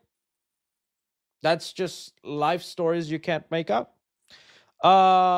So far, my favorite horror skin, I'm not gonna lie, it's probably Ghostface. I got them all, and I still need to do the video. I know, it's been so backlogged with other things. But I think it's the Ghostface one. I'm just so happy with it. I like the Ghostface one, although Art the Clown is pretty sick. Lewis Kirk says, last weekend, me and my friend saw Frankenstein at the Adelaide Film Festival, and the movie, and people who were there clapped and cheered at the end. Yeah, because it's a great movie. It's a great movie. Review up, highly recommend it. Had a couple gripes within things I didn't like. I definitely wanted to love it more than I did, but I still think it's a really great movie. I wasn't lying. I need Gripper 3C lore. Entertain us. Okay, I'll tell you something, because I'm trying to plan out how I'm going to do the Fortnite video, because for you guys don't know, and you probably don't care, but just to hear me out. So they added a lot of horror characters to Fortnite this recent season. They added Ghostface, Scooby-Doo, and the gang. They've added the Grabber. They added Art the Clown. I believe that's all. Well, they added Poppy's Playtime and whatnot. I don't really play that game, so I'm not going to focus on that. But okay, I'm like, all right, I definitely want to play all of them. And whenever I do a Fortnite gameplay, I like to play in character, meaning I like to play the game as the character would be. So if you go back and watch my Michael Myers Fortnite gameplay when he came out last year, I played the game like Michael Myers. I only used a knife throughout the whole game, and I got pretty far in the game, only using my pickaxe as a knife. And so I'm trying to figure out, okay, what do I do as Ghostface? Well, Ghostface has an ability in the game, so that'll be easy to play as Ghostface. And then I was like, Terrifier, I got to think of something to do as Art the Clown and all that. Okay, then I was thinking about the Grabber, and I had a devilish idea, but I had to stop myself because I think it would have got me canceled. Fortnite has a mode where I think it's called Delulu. I think it's still in the game. But it's a mode where they use proximity chat, meaning you just have your headphones on in your chat, and anytime you get close or near a player, you automatically can hear that player, and that player can hear you. So it's through proximity, right? And once you step a certain distance away from that player, they can't hear you anymore. So I thought, okay, well, I should play the Grabber, and I should go in and try to befriend kids. Now, I wasn't being weird about it. I was trying to be as lore accurate to the Grabber, aka the Gripper. And I thought, dude, that would be funny, right? I could go in there, I could pretend to be the Grabber, say all sorts of funny, weird things, and have the emote of driving his van. And anytime I come across someone that sounds young, I'm just like, hey, want to be friends? And, you know? And then I was like, how is that going to look? And should I have just admitted that on camera?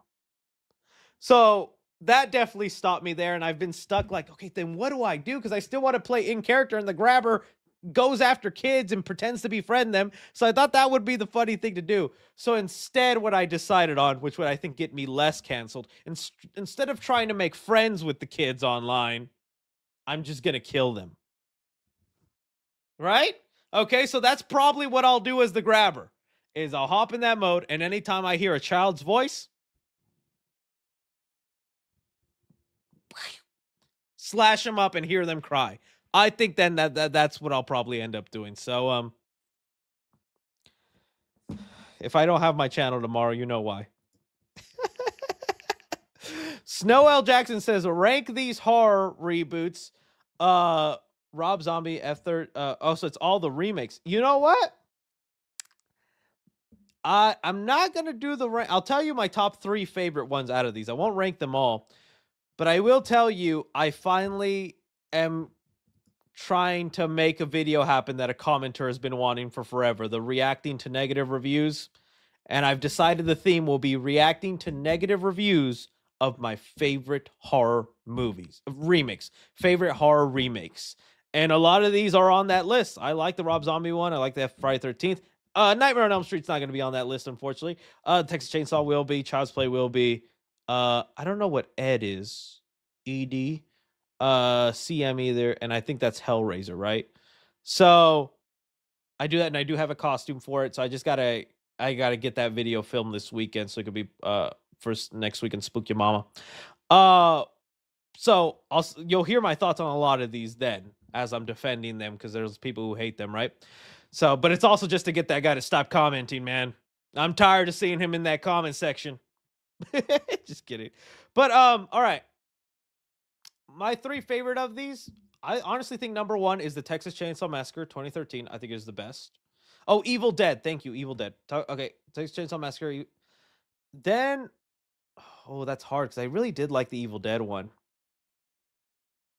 You're gonna be surprised, but I'm gonna go Texas Chainsaw Massacre, Friday 13th, and then Rob Zombie's Halloween. I have a soft spot for Rob Zombie's Halloween. I do not hate that movie. I think it's a cool alternative look into Michael Myers. I like the realistic approach on it and all that. Maybe they shouldn't have gone such white trash with it. I do agree, but I still honestly I think it's one of the better remakes.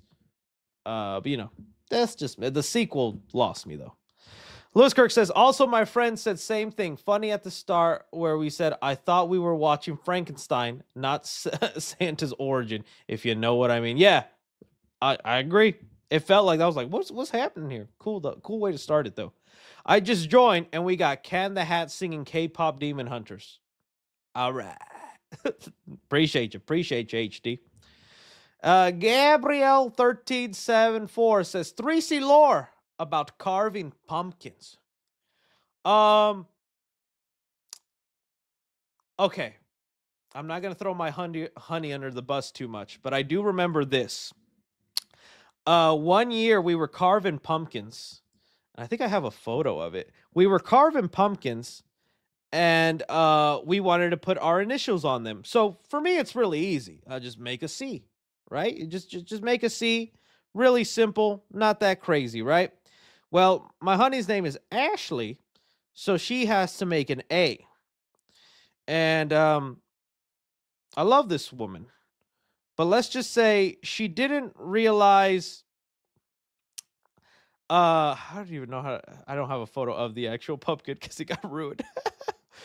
But you know how there's a middle space that needs to be there, right? For the A? Well, she carved it out thinking the middle spot would just float there, not realizing you need to carve it and like attach it to the pumpkin so it stays there. So I'll never forget her logic in carving out the little A and then seeing it fall to the ground and her being like, this isn't an A anymore. Not the best 3C lore, maybe not that awesome. Definitely a story where you needed to be there. But that's a memory I hold in my mind. I searched pumpkin in my photos. I don't have very many like pumpkin things. We did do the pumpkin photo shoot once. That was pretty fun. I like that. It's me with my doggy here. So that's Noah down there is Freddy Krueger.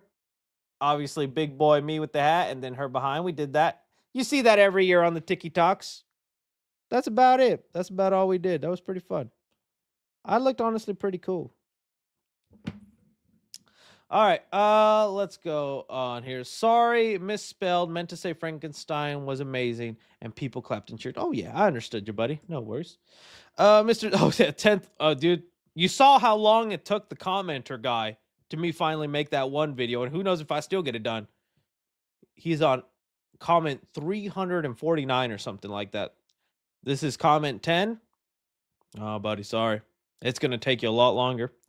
I definitely need to, though. When are the Mickey Mouse movie reviews coming out? Next week. And the Popeye ones next week. That's why a lot of the... After I got sick and I finally got my energy back, I went to work on all that kind of stuff. So, yes, it's in the works and happening, and I'm trying to crunch through to make sure that they get released next week. But Popeye and Mickey Mouse is still definitely on the agenda. And there's 3 Popeye movies, man. Can you believe that? 3 of them. Do you think... Do you think you, Felicia, could be classmate in Brand New Day? Oh, like Black Cat? Maybe. Perhaps. I like it when she's older, though. And she seduces that Parker. Ray says, Tim Meadows' one-liners in Grown Ups was hilarious. Oh, dude, Tim Meadows is just hilarious in anything. He really needs to be in more stuff because I think that guy makes me laugh so much. But yeah, he was really funny in Grown Ups also. He needs to come back. Saw regretting you today. Can you talk about it? I haven't seen it yet. I am gonna end up going to see it this weekend because that's a book my lady has read. She's into she's drank the Colleen Hoover sauce, unfortunately. Yes, I know, guys. She is one of those. Honestly, I tell you what though, the movie has gotten awful reviews, but I like the trailer. The trailer fascinated me with that kind of story. I want to see how it plays out. But I don't see I think till Sunday. So you'll have to ask me again. Or I'll let you know in the next live stream. I'd rather take 8 Crazy Nights 2 over Grown Ups 3. I love 8 Crazy Nights. Maybe that's a hot take. Maybe that's bad. 8 Crazy Nights made me cry when I was a kid. I bawled like a baby at 8 Crazy Nights for some reason. See where he's like in the mall and he's crying and he's finally gonna open up the letter from his parents. Unlock some sadness in me. Adam Sandler, I don't know how you did it because you have deers eating poop and him humping a car in that movie. And I cried. The Sandman knows it. The Sandman knows peak. I also like the songs in that movie. Fat in the... Oh! Fat in the Hat. JK, you're beautiful the way you are. You didn't need to say it. Bobster the Gamer says, how would you rank the 3C guarantee? What do you mean? Oh, like all the movies I've given 3C guarantees. Oh, I'd have to pull them in front of me. I don't even know. But to me, that's just my highest. That's my highest rating. That's a movie I loved without a doubt. You know? Ares was great. Sucks we may not be getting Tron Ascension. Would that be the next movie? Yeah. I wanted it to be better. I still think it was just okay. I definitely see why there's people liking it and enjoying it. But, man, I just like Tron. Tron should also be this big franchise, and it sucks that it's always struggling when it comes out. What project are you looking forward to in the DCU? Well, Camilo, probably Lanterns right now is my number one. Lanterns, I genuinely will probably be doing episode recaps, even though I need to brush up on my Green Lantern knowledge. But that's a show I've just been waiting for the Lanterns to come back. I love the Green Lanterns. And that way maybe Jimmy Gunn would then reach out to me and be like, hey, I like what you did. And I could ask him, yeah, well, did the gun jam? Huh? Let me see your gun, Jims. I'll be a secret operative. Right? I'll be glazing him all the series. And then when he gives me that email saying, hey, I like that you've been covering Lanterns. Would you like an interview? Just a trick to see the gun.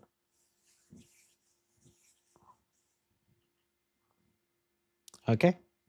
He'd appreciate the jokes. I think he would, but, we'll see.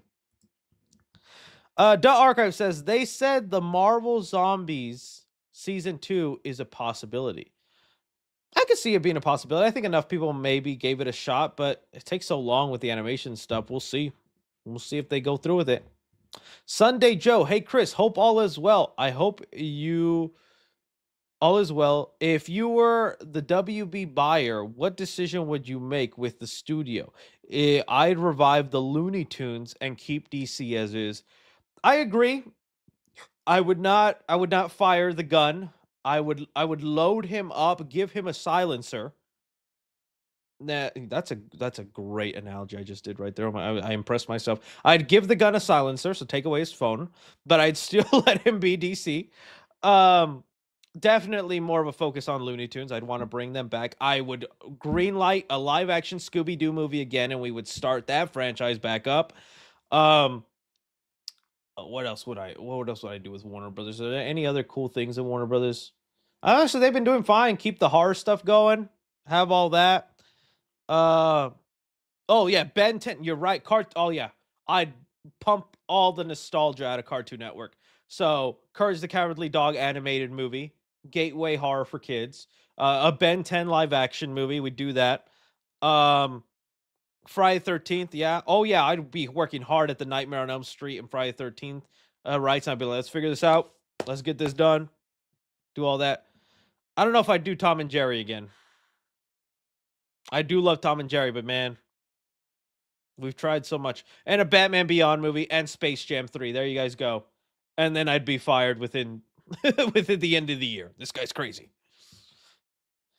Emilio Cantu says, favorite Halloween memory and costume growing up. Well, I was always Freddy Krueger. I was like Freddy Krueger 5 times in a row. I remember the worst time was the year I decided to wear the mask the whole night, and my gosh, that mask was disgusting by the end because it was just filled with sweat and my saliva. Trick or treat.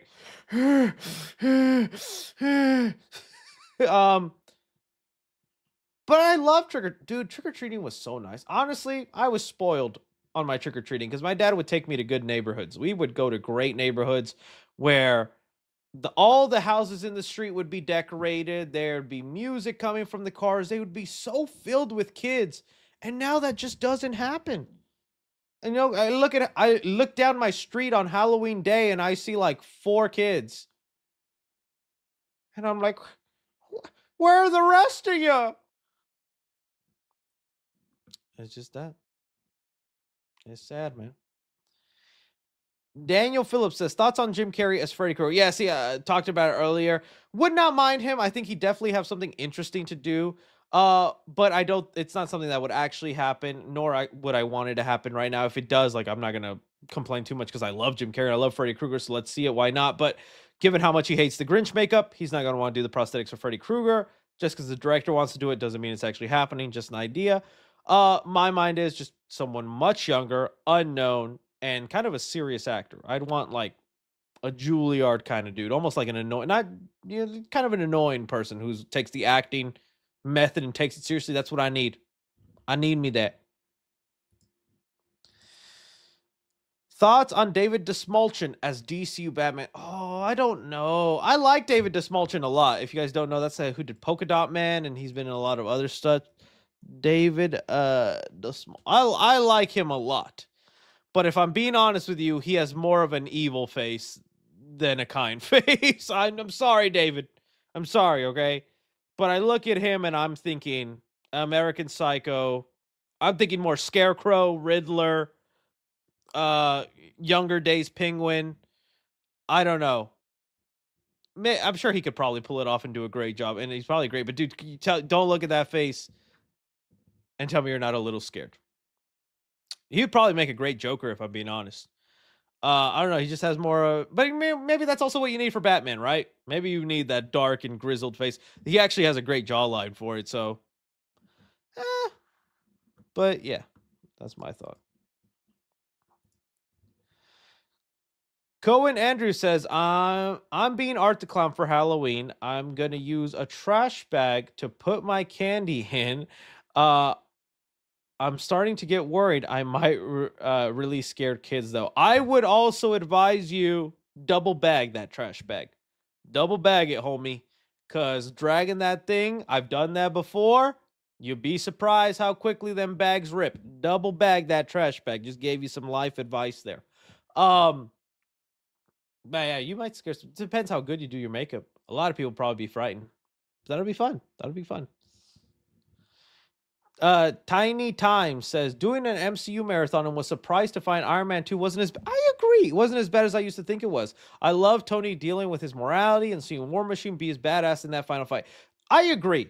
I never understood the major hate Iron Man 2 got when it came out. Yes, it definitely has issues and flaws, but I think it's still a really solid movie with Tony and discovering. And the War Machine stuff was so badass. Like when he's like machine gunning and the oil spilling on his face. Dude, we have not gotten badass War Machine scenes like that in a long time. So yeah, I don't hate Iron Man 2. I like it. If you could make God bleed, people will cease to believe in him.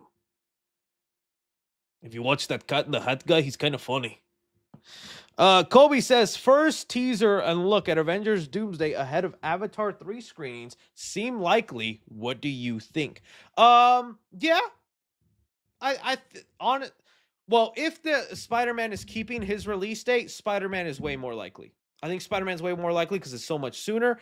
Isn't Doomsday still though like December of next year? When does Doomsday's release date? Doomsday release date. Oh yeah, December. I don't know.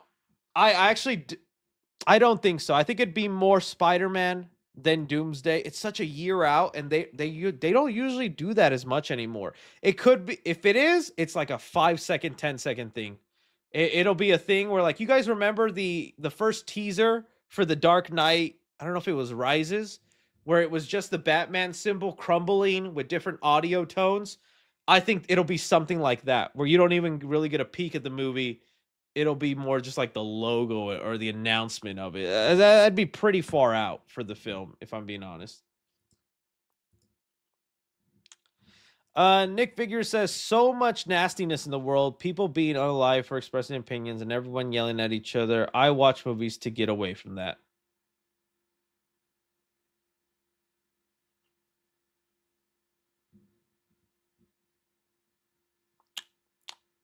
The cat is staying away from this one. But I agree, the world is ugly right now. Jonathan Frick says, hey, Chris, have you or do you plan on getting the new Pokemon Legends ZA game for the Switch 2? I got it, and I've been liking it a lot so far. Oh, I didn't know there was a new Pokemon game. My lady's the one who's the Pokemon player on that. She'd be on that thing all the time. So maybe I should actually buy that for her. I never got too much into the Pokemon games, if I was being honest. You know what? The only Pokemon game I truly had fun with? You remember the Nintendo 64 Pokemon game where all you had to do was take pictures of Pokemon? I think it was called like Snapshot or something.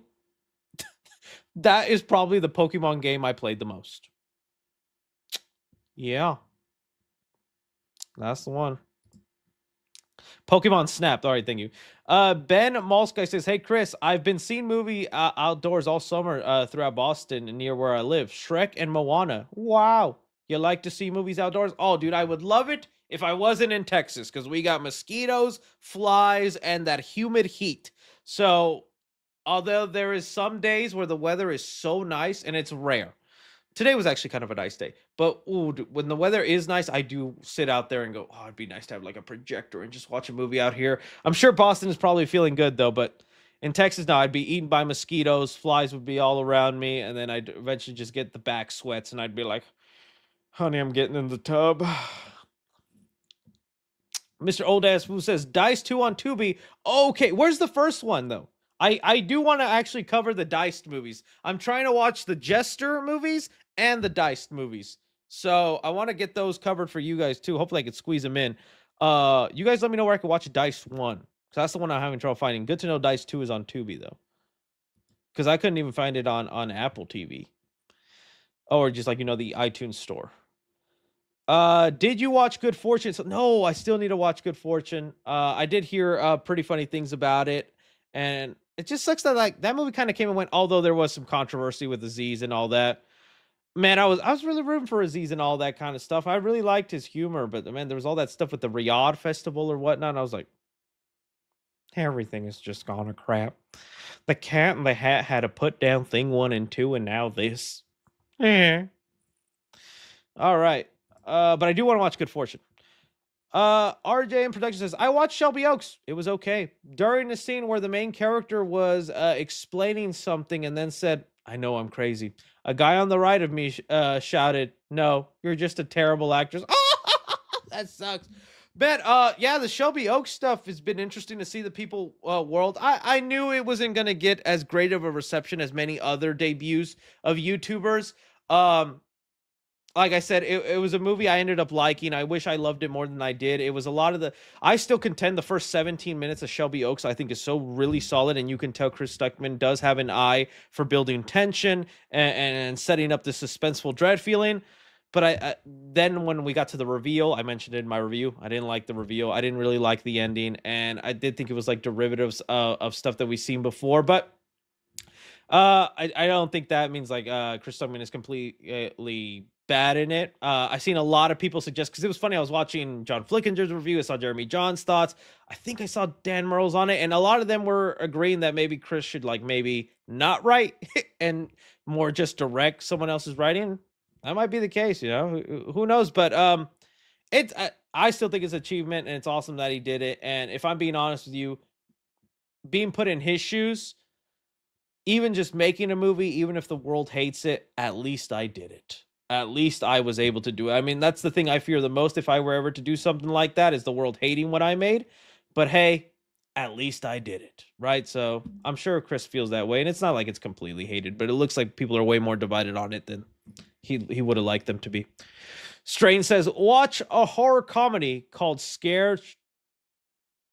I don't watch very many horror comedies, but the couple of ones I do like, Tucker and Dale versus Evil, I think is really good, hilarious. Freaky, the Christopher Landon one with Vince Vaughn, I also thought was really funny. What was it? Was it Bottoms? No, it wasn't Bottoms. It was something like that. Was it Bottoms? What was that movie called? With Pete Davidson movies. It was called Bodies. There we go. Oh, dude, Bodies had me in stitches. I thought that was a hilarious movie. I know some people hated it. I thought that was one of the funniest movies, horror comedies. And the ending and reveal of what was actually going on. So stupid. Okay. Any news on the sequel to K-pop Demon Hunters? If it does happen, it'll be animated. It's going to take at least like 5 years, dude. Like writing songs, that animation. Oh, it's going to be a while, but I'm thinking it's happening. The good thing is that the creators already came out and said that they don't want the live action stuff to happen. So it's good. Keep animation flowing, right? Jedi Master Fawn says, hey, Chris, I just got it at Shelby Oaks. So good. Not exactly groundbreaking, but spooky, and Stuckman directed the hell out of it. So happy for him. Definitely agree. It's like I would have liked it to have been a stronger coming out of the gate, you know, something as strong as Talk to Me or other. I'm really curious to see. I think his name is Curry Barker. He's a fan of mine, and I've been loving his skits. I think it's called Bad Idea on TikTok or on YouTube. He's made a movie called Obsession. I hear is really good. I'm curious about that. But glad, yeah, it's spooky. It's good. Yeah, glad you liked it, man. Seeing the upcoming Goonies Lego set looks great. Yeah, I'm not much of a Lego collector guy. But there are sometimes some Lego sets that get me going, that get me bricked. There's a little Lego pun for you. When you started YouTube, how did you remain motivated? That is the age-old question, my friend, because even to this day, I do find it hard to get motivated for many factors. There are some days, like definitely like imposter syndrome kicks in. So I feel like I don't deserve this platform. I'm like, why do you guys watch me? Why do you donate money? Like you should, I'm not that interesting. That kicks in, and I just like get so depressed. I don't want to like make content. So there's that. Then I feel like my content has almost gotten as good as it gets. And I'm like, I can't even make better stuff. How's my channel gonna grow if I can't keep making better things? And so there's the pressure of making better stuff, and that weighs in on you. But it'll be something like finally posting a video I was like maybe like hesitant or doubtful on, and it's the comments, it's the community of people. And honestly, the thing that's been motivating me so much more is when I meet people in person. That's been happening so much more now. It's crazy. Like almost every time I go to the theater, I run into somebody. When I go to the mall, conventions, or things like that. And dude, the people I meet, that's what really motivates me. The way they just speak so highly of me, and I'm like, I'm nobody. And the way you're talking about me, it's like I'm freaking Tom Cruise or something, man. So it's hard to get motivated, dude, but the efforts and the fruits of your labors, it comes in. So it's hard for me to give you a way to get motivated. It's all just coming down to you. I know it's a crappy answer, but it's the truth. With those vocals, 3C as Rumi next stream. I thought about it. It's kind of hard to replicate that Rumi look. Hey, 3C, thank you for being there for me whenever I was feeling down and just needed something to watch. I appreciate you. Well, I appreciate you, Josh99999. Who do you want to play as Joker and Harley Quinn in the new DCU? Oof. That's hard. That's a hard pick right there. I still really like Margot Robbie, but you know, if we want to go somewhere different, who would be a really good? We were just saying David Dastmalchian as Joker. I would not mind that. Harley Quinn. Oh, I'm trying to think of somebody crazy with a lot of range that I've seen in stuff lately. Someone said Willem Dafoe. Wouldn't be bad. Bill Skarsgård as Joker, but what about some Harley Quinns? Who is some crazy baddies out there? Oh, you know what? Probably not even a great choice, but just because we were on the topic of bodies, screw it. Rachel Sonnet. I feel like she's got a little crazy in her. In the good kind, you know? Spider-Man Harry Holland may play Boomerang. Where did that come from? I honestly might believe that because Harry Holland has been like making small. Well, he had that cut cameo in No Way Home. Is Harry Holland actually going to be? Where is this rumor coming from? Oh, he's been filming him a lot though. Would he actually? He's doing filming duty for his brother. Would he actually just be? I don't see no reports of it, but hey, why not? Right? That's a lot of naked people. Sorry. That'd be crazy. That'd be crazy, Harry Holland. Davis Crumb says, just got here, and after crying from Good Boy and your and your costume cheered me up. Thanks, Chris. Well, no problem. Yeah, Good Boy had a heartbreaking ending for sure. If you could cast one actor to play Jason Todd, who? Jacob Elordi. Is it Elordi? Elordi? I got someone commented that I didn't pronounce his name right. How is it? Jacob Elordi? So it's like Lord, like Elordi. Jacob Elordi. Okay. I said Elordi. Rodeo? Elordi. Elordi. El Rodeo? Someone said. Okay, Elordi. Jacob El Rodeo. Jacob Elordi. Jacob El Rodeo.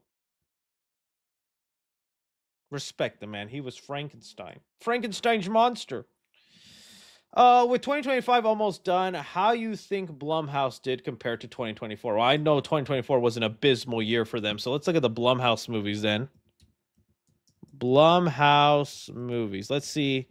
I'm not going to count so much box office. I'm just going to count the movies and the quality themselves. So we still have Five Nights at Freddy's 2 to look into. But all right, let's look at what was 2024.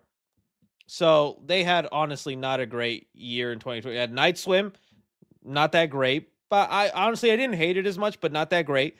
Imaginary, I did hate. Afraid, I did hate. Speak No Evil, I thought was actually pretty good. I didn't see House of Spoils. All right. So we got that. So really it was only Speak No Evil that I was like, yeah, pretty all right. Wolfman, I was disappointed, but I'm not going to say I hated it. I think was underwhelmed by the direction. Woman in the Yard gets a lot of hate, but I think it's honestly a little misunderstood. Not going to lie. Drop was actually okay. It was enjoyable. Megan 2, I had fun with, but man, it did not work out for them to switch the genres because people did not show up box office wise. They should have stuck to the horror.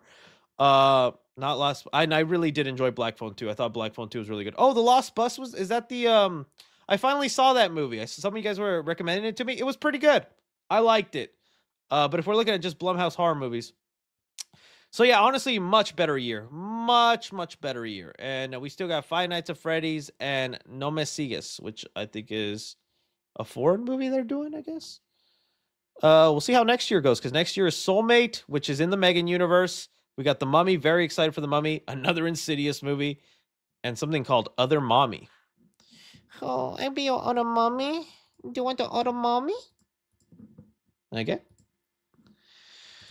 Hey, Chris, have you ever seen Freddy's Nightmares TV show? First episode is a prequel to the movie with other episodes that connect as well. I've only seen the beginning because of that specific reason. that first episode where it is his trial and all that. I love it. It's almost watching like a prequel to the movies. I thought that stuff was really cool. I am just bummed how most of the show, like Freddy only barely shows up or is more of a narrator to it. So I think I've only ever seen one episode aside from the beginning episode, and with just the lack of Freddy in it, it made me not really want to continue watching more. But hey, if it's worth watching, you let me know. Starlink says DC really needs to do something with Absolute Universe and the DCKO run. Make them into games or full-on animated shows. So I know a lot about the Absolute run. What's this DCKO run I've been hearing people talk about? Like that's something I've been seeing pop up, but I'm not familiar with that. And I'm only really familiar with Absolute Batman. I haven't gotten into the Wonder Woman or Superman of it all, but it is kind of an interesting universe, and it's cool how they still get people's attention with that. Point Flash says Black Phone 2 was great, but the person next to me kept opening their phone. Oh man, I'm sorry. Which is your favorite LA and animated movie? Mine's How to Train Your Dragon and Hook. Oh, live action movie. DCKO is a multiverse battle. Okay, that's what. Then I have heard of DCKO. So yeah, it's like they're bringing in all this stuff. I need to look more into that because that sounded interesting. Oh dude, I love Hook. Hook is awesome. Favorite live action movie? I mean, it's Back to the Future though. If we're talking all movies, but animated movie, I really like WALL-E. WALL-E. If I'm not counting like the Toy Story movies, but Wild Robot was good too. Are you going to watch Chainsaw Man? I need to burn through the Chainsaw Man show so I can be ready for it. But I am curious to watch it. That's more of an obtainable thing than the Demon Slayer when I've never started Demon Slayer. Chainsaw Man, it has. Tim Holland's brother may play Boomerang in Spider-Man Brand. Yeah, I saw you guys mentioning that. I didn't see anything when I looked it up, but if y'all have articles or little reports of it, send it my way because that'd be interesting. It would also showcase how big of a role Boomerang has, because if it's by his brother, then it's not a big role. If anything, it's a small cameo, probably 30-second thing. Aaron Mahaffey. Oh, Cat in the Hat. Can I see Cat out of the hat? For you, Aaron? I'll show you anything. Aaron Mahaffey. That sounds like a teacher's name. Eric Morales says, do you think Peter will have classmates in Brand New Day? I would hope so. Like college, I would hope he has like college classmates and people like that. That would be pretty awesome. I want to see him with a group of friends and people he knows interacting, having a social life. I want to see him have that. It's part of the Spider-Man formula, you know? Final destination in a grocery store. Honestly, that's just the opening of Thanksgiving. Eli Roth's Thanksgiving. Just do that. If you haven't seen Thanksgiving, watch the opening of Eli Roth's Thanksgiving. It's Black Friday, grocery store. There you go. There's your final destination. Magic Impulse says, can you please react to Sega's Come Race on Our Level commercial? Also, did you hear there is a new Transformer series in the work? Yeah, we talked about the Transformer series earlier in the stream. Sega's Come Race on Our Level commercial. I've never heard of this. Never heard of this. I'll have to look into that though. Does it have copyrighted music though? Come Race on Our Level. Game. It's great. We don't need to show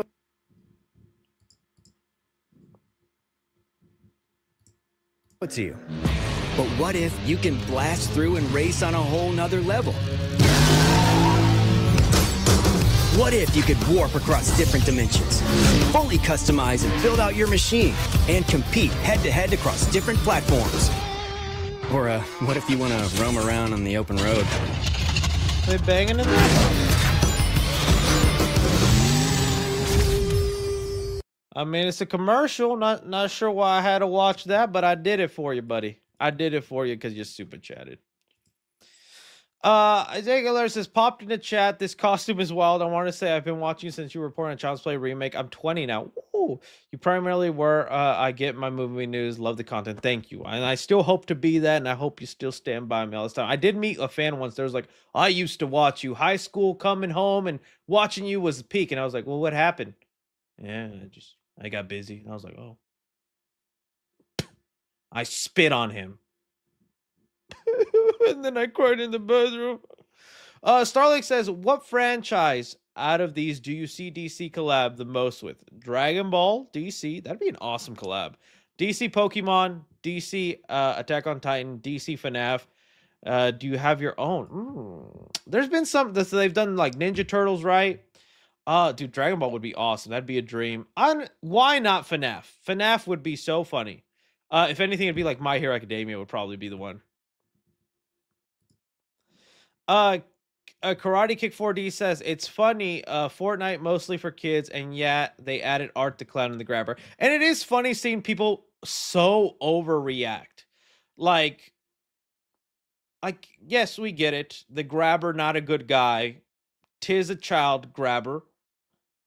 But it's also fictional character, not real. And I don't think the movies glorify that aspect. If anything, they're subtle with it, and it's only there if you are actually looking into it, which I think is the better way to do it, because I do not want to see the Grabber actually grabbing kids. You know what I'm saying? And so I think it's always that funny. But I mean, Freddy Krueger has the same dilemma where, like, I love Freddy Krueger, is my favorite horror icon, but there's been iterations or you know, slight hints that maybe he's a child toucher, and it's like, well, I don't love that about Freddy. But like when he gets a giant green worm and starts eating a lady, or he turns into a TV and smashes his head in, I like that stuff. That's the stuff I like, you know. So it's always that funny parallel there. But it's like, yeah, these are killers. These are bad people, and we understand they're not real, so we have fun. You know. Omar says, Chris, you should have your fiance on to review the movies she asks you to watch with her, either solo or as a couple. I'll probably maybe a move. She's really looking forward to that Sydney Sweeney movie where she like The Handmaid or The Housemaid. That movie. Maybe I'll convince her to like sit and review that with me, because she's read the books. She's read all 3 books. She's excited for it. So I was like, all right, Blade 3C's taking over. You tell him, babe. The Smashing Machine review. I still need to watch it. I have not gotten to smash my machine. Jonathan Foyk says, did you see the trailer for the new Chris Hemsworth? No, I need to. Crime 101. It sounds cool. I like the idea of it. It's like a guy who like robs people, but he has a moral code. It sounded cool, but I have not sat down to watch the trailer yet. I do want to see that. Sounded interesting. Hey, Chris, have you heard anything on the possible sequel to Jennifer's Body 2? What were your thoughts on the original? I remember Jennifer's Body was one of my birthday movies. I talk about this all the time. I always wanted to go to the movies on my birthday weekend, and Jennifer's Body was one of the movies that was playing the weekend of my birthday, so I had to see it. And I remember I didn't like love it when I first saw it, but it did stick with me over time, and I think there are elements of it I found kind of fun, other than, you know, just Megan Fox herself. But it's become one of those movies that's like a cult classic with some people, and some people still rave about it to this day. So it's kind of no surprise that we got the announcement that like they're working on Jennifer's Body 2. It says here, Jennifer's Body director Karen Kusama teases Diablo Cody's fun and crazy sequel, recalls Pete Wentz audition, says cult status tickles me. So yeah, it's people who never shut up about it. And you know, this is what I'm hoping for one day with Malignant. One day, us Malignant fans, we're going to scream and yell loud enough for years that James Wan's going to be like, all right, time to bring him back. So, yeah, but cool. I don't hate the movie, but I wouldn't say I'm one of the biggest fans of it. Life or Death. Name 5 Indian DC characters. Oh, dude, what the heck, man? You're putting me on the spot. Oh, I don't need.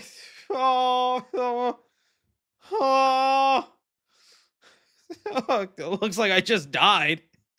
I'm gonna have to Google 5 Indian DC characters now. Indian DC characters. Google them. All right, Aruna. Ah, yes, Aruna. None of these look familiar, if I'm being honest with you. I'm sorry. Is Raven Indian? I didn't know Raven. Is it Raven Indian? I could have said Raven. But okay. I can cancel, and I will accept it. Thoughts on Fallout series? Will you cover season 2? Probably not episode by episode, but once the whole season wraps up, or I think Amazon does the all-in-one release, right? So I'll probably do like a review on the clips. I mean, here on the stream in the clips channel. But I was surprised. I surprisingly enjoyed the first season. Never played a Fallout game. Didn't know anything about it, and I thought that first season was awesome. Really cool world, and I'm excited for season 2. Superman is going to potentially be fighting Annabelle and Homelander in DCKO. Never thought those two would be in the same panel together. Ooh, that sounds fun. That's why I saw some people talking about it. I need to get that. Yeah. Have you seen the new Halloween YouTube movie yet? Oh, yeah. I did a stream where I talked about it with some horror friends. You guys could look that up. Just look up 3C Films Halloween Aftermath, and you'll probably see the stream of it. But hey, really, you know, I'm not one to really like look into fan films or get into them that much. Nothing against them. Just like growing up, I was always like, well, if it's not official canon, I don't care, right? But you know, there's more to appreciate, especially like with the Never Hike people and whatnot. And so there's a Halloween movie, a fan film called Halloween Aftermath that's set between Halloween Kills and Halloween Ends.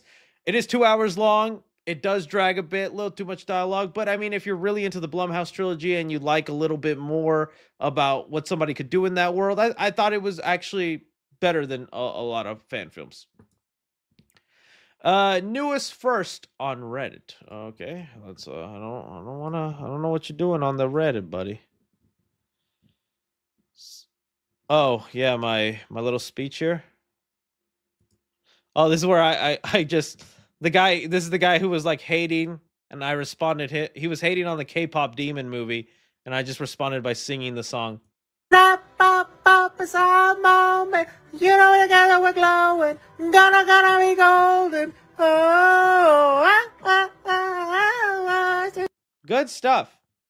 I am using that voice Lucky's memo. Punch.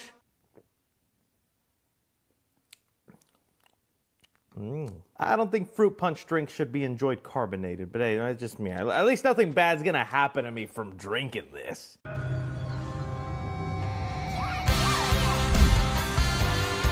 Sadly, I can't play the music because I get copyrighted, but it's on the Reddit with Noah, me, all my characters. The 3C multiverse is here. Oh, Raleigh. Oh, Raleigh. I'm definitely watching this on my spare time. I just can't because of the copyright music. All right, good stuff. We have here, Duh Archive, Thing Creature Commando Season 2 comes out next year. Yeah, but, you know, James Gunn isn't really even attached to it writing-wise. I'm sure he's going to give some notes, but I think it's going to be a more self-contained world thing.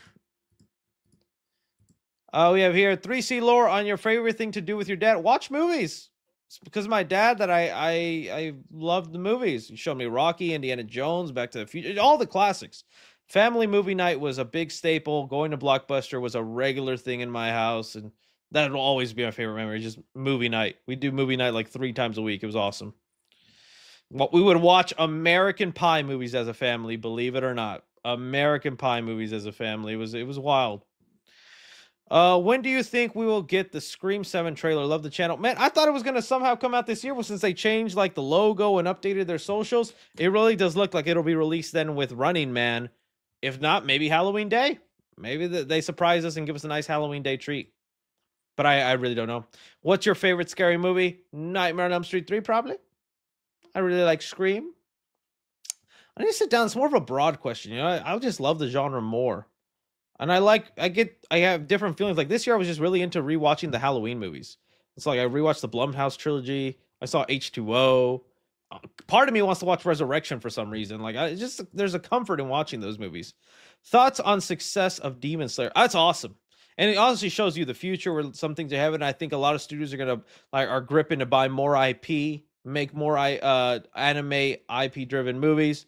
So I think that's kind of cool. That's great. It does make me want to check out the show and see what all the hype is. So yeah. All right, fam. That was our final super chat. That is where the Cat in the Hat must put up his hat. Cindy Lou Who? Show me what you can do.